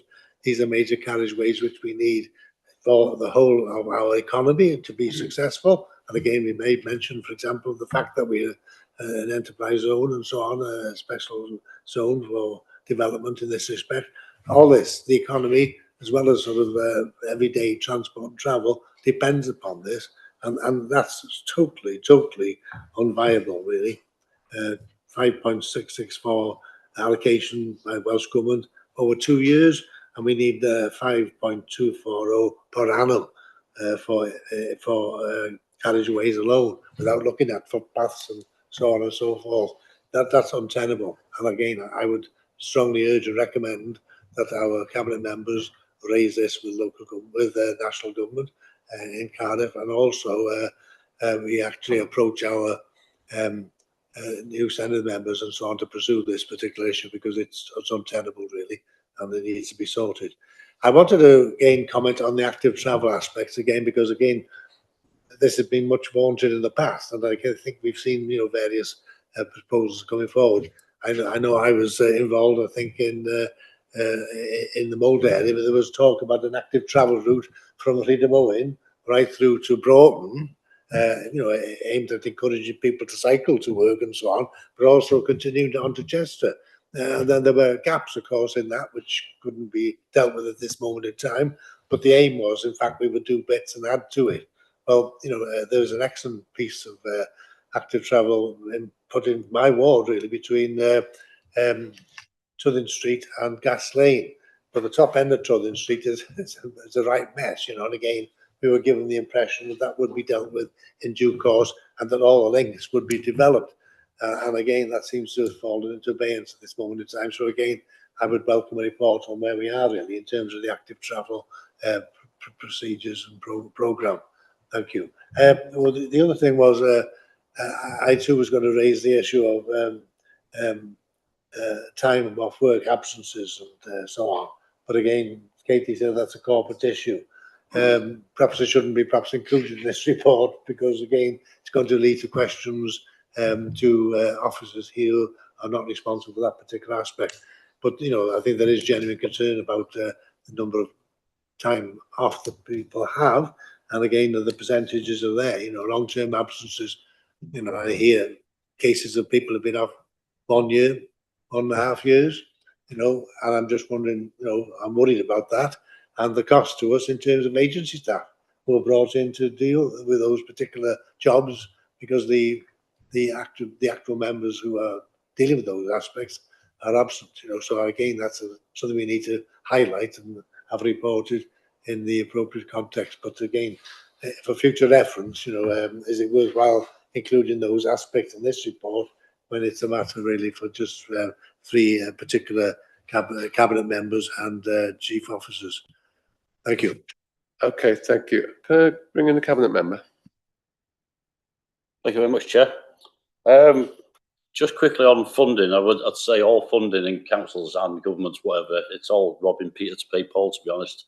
You know, social care and education are always going to come before our department, which is why we suffer, and we'll continue to suffer until that balance changes a little bit. A little tweak for us would be absolutely massive, but can't see that day happening any day soon. But anyway, just on to the Euro roundabout. Just by chance, I happened to stop yesterday to congratulate some of the workers there on the absolutely amazing job that everyone can now see taking place. And I actually mentioned to one of the fellas there that, because he said they've had absolutely loads of grief off people all the time, because, but I did mention to him that you cannot make an omelette without cracking some eggs, can you? And they've gone past the stage of cracking the eggs now, and the omelet's forming, look really nice. I mean, it's looking fantastic. And just to highlight the fact, I left here one day last week, and as I was going to join the main road, there was 4 children waiting to cross the road. Within a few weeks' time, they'll be able to cross that point safely, because there'll be traffic management in place for them to use. So they'll be able to get from one side of the road to right across that dual roundabout safely at all the points that are going to be there for them. If you don't mind me just mentioning on what Councillor Richardson mentioned about self-charging, there's got to come a day when all vehicles produced in this country have to have an element of self-charging in them. The ability is there for it to be on every vehicle. It's just an absolute no-brainer that has to be introduced at some time. For some reason, powers that be don't want it to happen yet. Then just on to page 101. Apologies, just let me... just want to mention there's 2 action points there included. Now, the first one, deliver a fair and robust enforcement of waste policies. Now, we need more help from the government and even the likes of RAP Cymru here, because the fines available for fly tipping are so paltry in terms to what the I mean, a skip costs £300 now. The fine that somebody would get if they get unlucky and get caught is probably less than the price of a skip. So the fines need to be massively increased. And just want to actually highlight this as it's a positive agenda item on the performance is green. It mentions working in partnership with local groups. Now, mould plastic reductions have been really vocal over the years in their support for plastic reductions. We're going to be doing our bit, which is we're soon to have a soft plastic collection trial very soon, which will all be rolled out across the whole network next year. But the ones that are making or packaging their products, they're still producing far too much plastic. I mean, everything you go now, everything's of ease of plastic. And there's got to come a time when, I mean, we've already done it with cardboard, but something has to happen with the plastics as well to get them to reduce that. So great news story on that with the performance, and no more help wanted from Welsh Government on stiffer charges through NRW for culprits when we catch them. Thanks, Jeff. Okay, thank you. Councillor Coggins-Cogan. Thank you, Chair. I have tried putting my camera on even before the helpful invitation from Councillor Pithell, but it's been disabled by the host. I'm afraid I can't turn it on. But my question was going to be to the Chief Officer, and it's about the active travel aspect. Oh, there we go. Fantastic. I've been asked to start my video. Good. One of the other council or cabinet policies at the moment is to force children who are currently walking to school to make them take a bus to the opposite side of the county. I just wondered how that squared with our active travel policies and commitments to Welsh Government, and how that would affect our deteriorating road infrastructure. The fact that we're already almost 50 million behind in repairs, and now we're going to send more heavy buses along the roads unnecessarily. Thank you, Chair. Thank you, Councillor Coggins-Cogan. I'm assuming you're referring to the reorganisation of schools. Obviously, all those pupils will need to be assessed for eligibility separately, and if they're eligible for transport, we will provide transport for them. In terms of how active travel sits within the hierarchy of transport, Welsh Government have obviously set the hierarchy. So we follow the Llwybr Newydd, the Wales Transport Strategy, and also the Regional Transport Plan, which sets the strategy for North Wales. So we're required as a local authority to follow that strategy and that hierarchy. I hope that helps explain the question, but I think the two matters are separate. Chair, can I follow up, please? Yes, by all means. Thank you, Chair. Thank you to the Chief Officer for the answer. I mean, as I understand the hierarchy, walking and cycling are at the top of the hierarchy, and taking buses is further down the hierarchy. So we are inverting it with the proposal that the Chief Officer mentioned. And secondly, whether we are providing transport to children or not, some of them may well take publicly available buses, not necessarily council provided school transport. That is going to put more heavy buses on the road than are there now, unnecessarily, and against the express wishes of the communities that this has been forced upon. Thank you, Chair. Thank you, Councillor Coggins-Cogan, for your comment. Councillor Lloyd, do you have your hand up? Yeah, thanks, Chair. Just want to refer to page 111, and it's to do with the telephone calls that the corporate contact centre answered. Obviously, it's in the red, the rank's in the red. The reason I wanted to mention this is because yesterday we had the start of a Connect Centre in Saltley Ferry. It was really well supported by the residents. I want to thank the council and the cabinet for agreeing to this. It's something I've been trying to get a presence in Saltley for about 14 years. Now, having that contact centre there, they're going to have less calls made to the contact centre, so that hopefully going to make an improvement. We had various comments of people that arrived there. Blue badges for housing issues, obviously street scene, recycling equipment was picked up, and I really appreciate it. Right? So thanks very much for that. I just wanted to raise that. The girls there, dealt with the residents that came in really well, so I just wanted to give a thank you out for that. Thank you. Obviously open to Broughton residents as well. Thanks. Okay, no further comments on that? So, nobody else? Okay, shall I hand over to Chief Officer, Place and Growth? Yeah, thank you, Chair. So we have 4 of the objectives sitting directly within the Place and Growth Directorate. They're 2 place objectives and 2 prosperity objectives, and I'm pleased to say that all 4 are reporting green. That isn't to say that we'll be complacent, and that isn't to say that we don't look at ongoing improvement too. But nevertheless, good news, they are green. And at this point, I would just like to pay a tribute to my teams in delivering on those green scores, if you like. And as Councillor Dolphin has touched on, the teams are relatively small and they do incredibly good work with the resource that they have. So the first place objective that sits within Place and Growth is regeneration of town centres and green spaces to support local well-being and employment.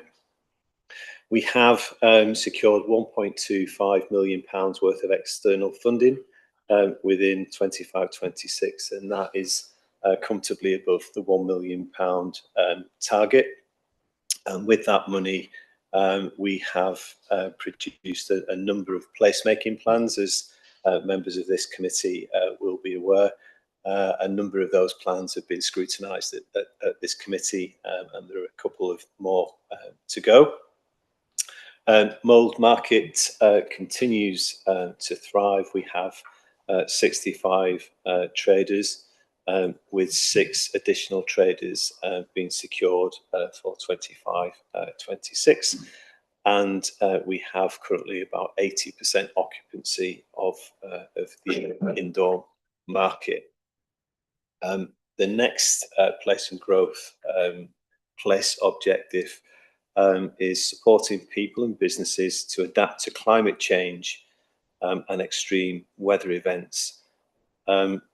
This year, 25-26, the climate change team developed a regional risk assessment, and the business team delivered 2 network events with Deeside Decarbonisation Forum, and 250 business delegates were at those were connected through those events. There's been a range of carbon reduction projects across the county funded through SPF, greener technology, reducing carbon footprints, and 18 businesses have been directly supported through that. In 25-26, 14 town centre businesses improved their properties through the Transforming Towns grant, and that involved 30% investment of their own funds in that. There's also been the Social Impact Toolkit developed, and that enables social enterprises to evidence the social value of their activities, which is really important. Moving on to the first of the prosperity objectives, and that is to attract business investment to promote sustainability and jobs growth. The team has engaged with 55 commercial investors to support business moves into Flintshire within 25-26. We had 23 networking and learning events, and that connected over 1,000 businesses within the county. We've had 50 expressions of interest for the IZ SME grants, which we're working through and administering at the current time, which is really good news. And the SPF has supported a range of carbon reduction projects to encourage businesses to adopt greener technology within their processes. The last prosperity objective for place and growth was to grow the benefits of the visitor economy. In 25-26, the visitor economy was worth over £400 million to the county. There were 7 million visitor days, and over 3,000 jobs were directly linked to tourism within the county. There has been enhanced signage throughout the coastal park through a £160,000 grant, and the Flintshire Tourism Growth Scheme supports small tourist enterprises with a 70% grant up to £17,500. And finally, the Flintshire Tourism Ambassador Scheme continues to thrive. We have 140 trained ambassadors within the county who are committed to improving the visitor welcome and also local pride. So that's just a canter through some of the highlights for those 4 objectives within 25-26, and obviously happy to take any questions, Chair. Okay, thank you. Councillor Healy. Thank you, sir. First of all, can I say I think there's an immense amount of commendable work going on with regards to this aspect of the council plan, the placemaking plans, town centre investment, social impact, carbon reduction, coastal park, visitor economy, all very important buzzwords and all very positive.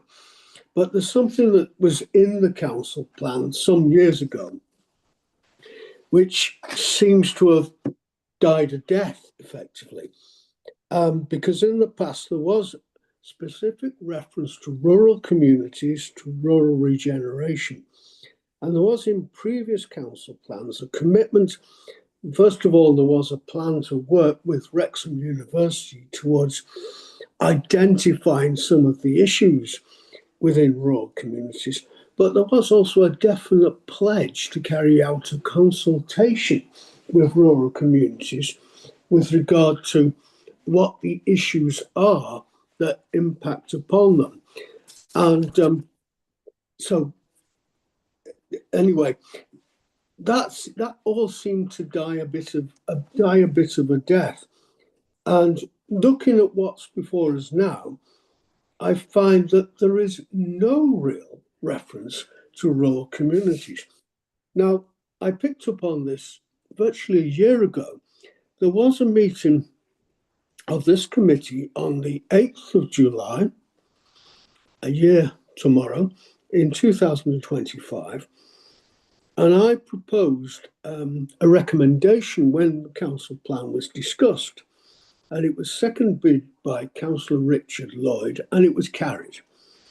And the recommendation was that rural resilience with actions and measures be included in the council plan for 2025 to 30.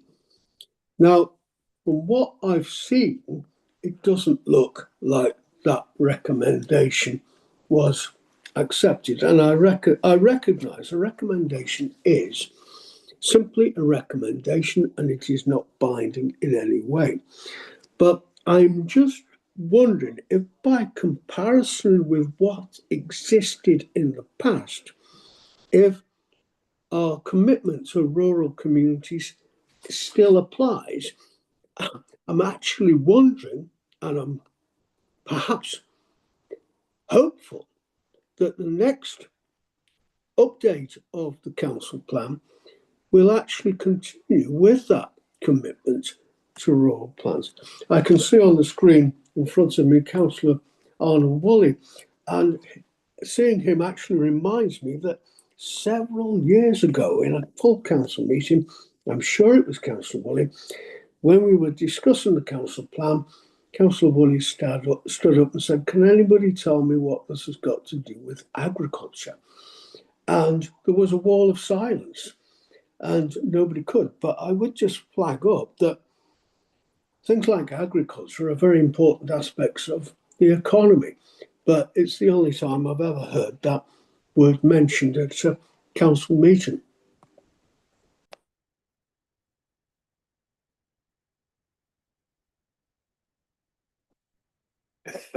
Thank you, Chair. And I guess my first defence is that was before my time at the council, but nonetheless, it's certainly a point that I'll take back to the Chief Officer team.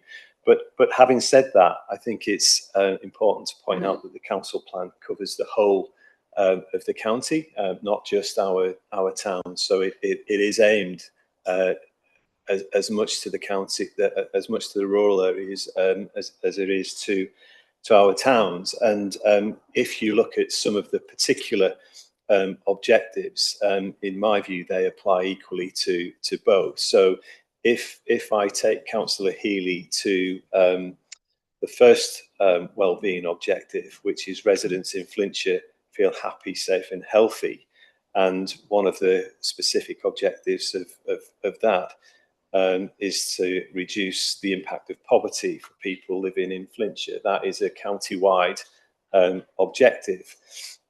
Equally, for well-being objective 2 places, which is Flintshire is a place where people want to live, visit and work. And if you drill down into that, enabling active and sustainable travel options for people's everyday journeys. Again, that is applicable as much to the rural localities as it is our towns. And finally, the wellbeing objective 3, prosperity, flourishing communities and thriving businesses in Flintshire. And again, drilling down, some of the objectives there are around attracting business investment to promote sustainable jobs and growth, and to grow the benefits of the visitor economy. They very specifically apply to rural areas just as much as they do the towns. So, as I say, the council plan itself is a county-wide plan and it's applicable to all areas. But I do take the point, Councillor Healy, and I will take that back. Thanks, Chair. Okay, Councillor Healy. Thank you. I think the chief officer, but I would have preferred, as there was in the past, a specific commitment to consult the rural communities about some of their issues, because I can't help feeling that they're being buried by these overall overarching well-being objectives. And it's easy to deal with the town centres than it is, say, a cluster of rural villages. But they've got specific problems. And I know there's no funding. There is no Towns First or Transforming Towns funding that enables them to be done, which in a sense compounds their relative immiseration, if I can use that particular phrase. And although we did get the SPF funding that came in when the Rural Development Fund went, as has been identified earlier, and with my approval as a previous cabinet member, a great deal of that went to the town centres because they had the place-making plans and the projects that could be pulled off the shelf. Now, it's very difficult to address the problems of access to services, isolation and all the rest of it. But I think we ought to have them on the radar and be cognizant of them. And so I would make some kind of a plea that in the next update of the council plan, there is some attempt made to reach out to the rural communities by way of the consultation that was promised some time ago. Okay, thank you, Councillor Healy. I think the Chief Officer who wasn't here then, but has heard your plea now, will certainly take that on board. All right, thank you. Councillor G. It's just a quick question because I'm subbing. I don't know what goes on in the background. What are the 140 ambassadors? And you can tell me, send me a report later or email later if that's okay. Yes, certainly we can have a discussion online in detail about that, but it is a scheme which people can sign up to. It's a voluntary scheme where they effectively do a training course, as it was, on kind of all things Flintshire.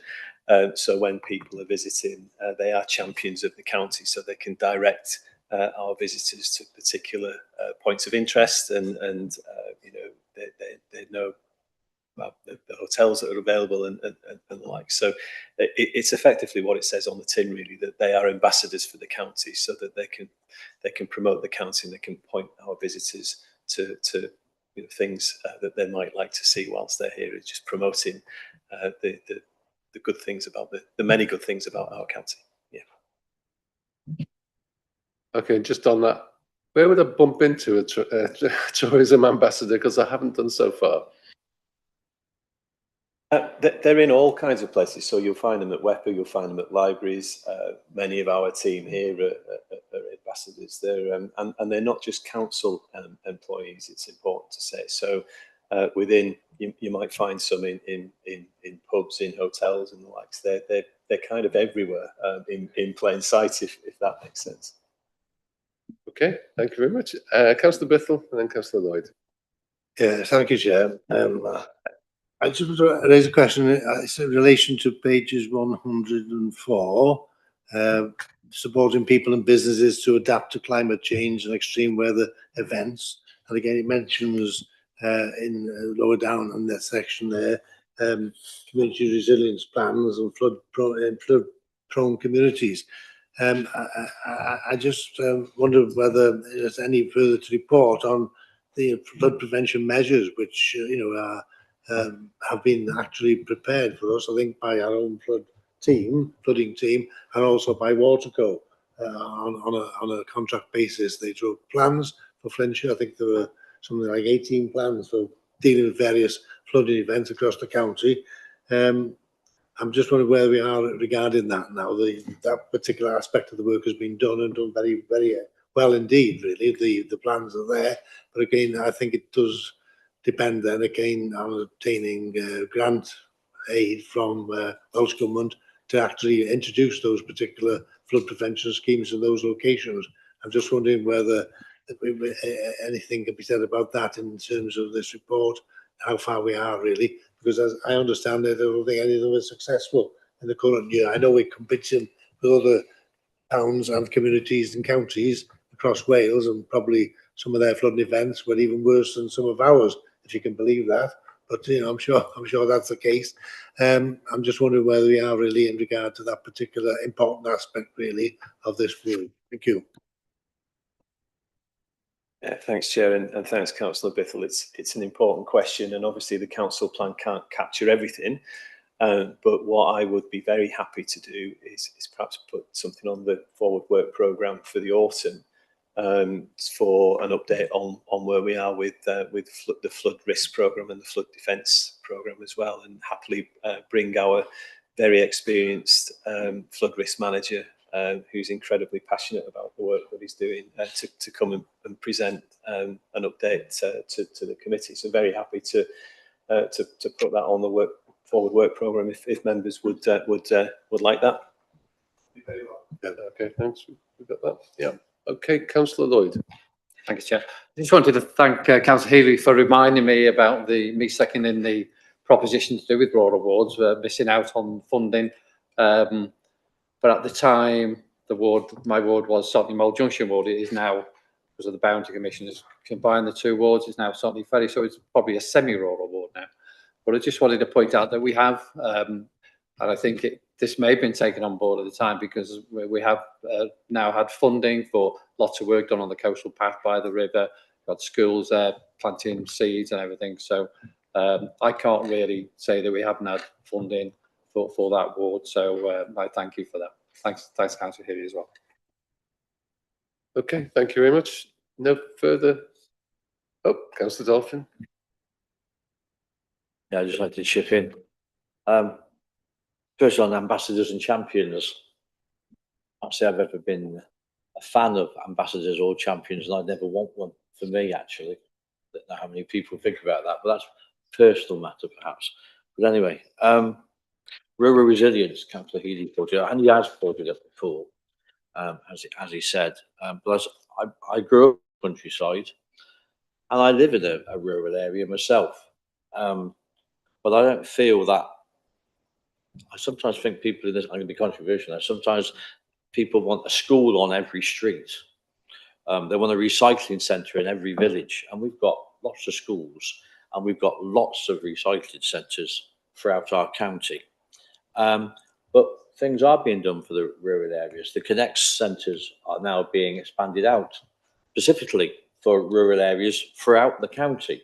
So that's something that perhaps when the report is brought next time, that type of thing would be included, but that's something brand new. Even in these times of not having any money, we're still trying to expand out and reach all the people. And there have been active travel awards in villages and coastal paths and coastal areas. So things are being done, but it's good that Councillor Healy reminds us that perhaps sometimes we need to write it down and let everybody know. Thank you. Okay, thank you very much. On that point, we'll move to the recommendation, which is on page 72. Two recommendations. Can I have a mover? Moved. There was seconded, and can I have a show of hands? All those in favour?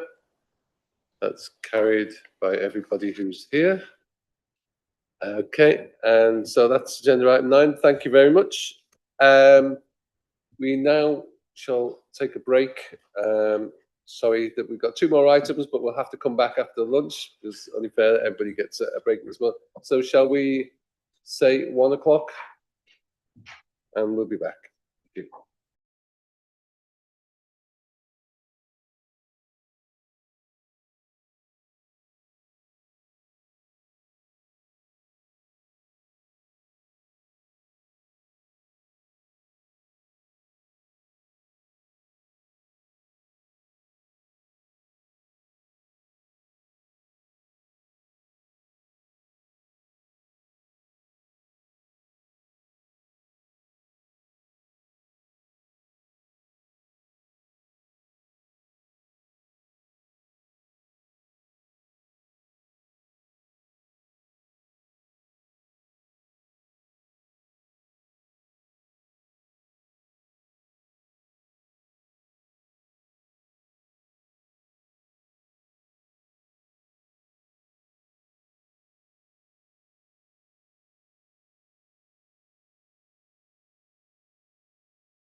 Okay, welcome back to the Environment and Economy Overview and Scrutiny Committee. We're moving on to agenda item 11, agenda item 10, which is also a part 2 item. So we need first to, under the Local Government Access to Information Act, to consider the exclusion of press and public. I'll read it. The following item is considered to be exempt by virtue of paragraph 14 of part 4, schedule 12A of the Local Government Act 1972. Therefore, can we have a mover? Moved. And seconder? Seconded. And show of hands, those in favour? Okay, that's a majority of you. Okay, thank you very much. So, Cameras are off, Chairman. There's some cameras off. I'll come to that in a second. Is the live stream? Yeah, we're good. Is it? Okay, can those committee members with their cameras off, please put their cameras on, please? Mine's been switched off by the host. Okay, we're looking at that now. I didn't know we could do that.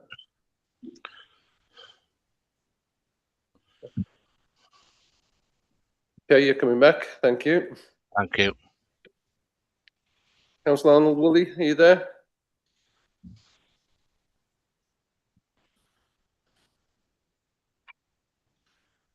Okay, we shall continue.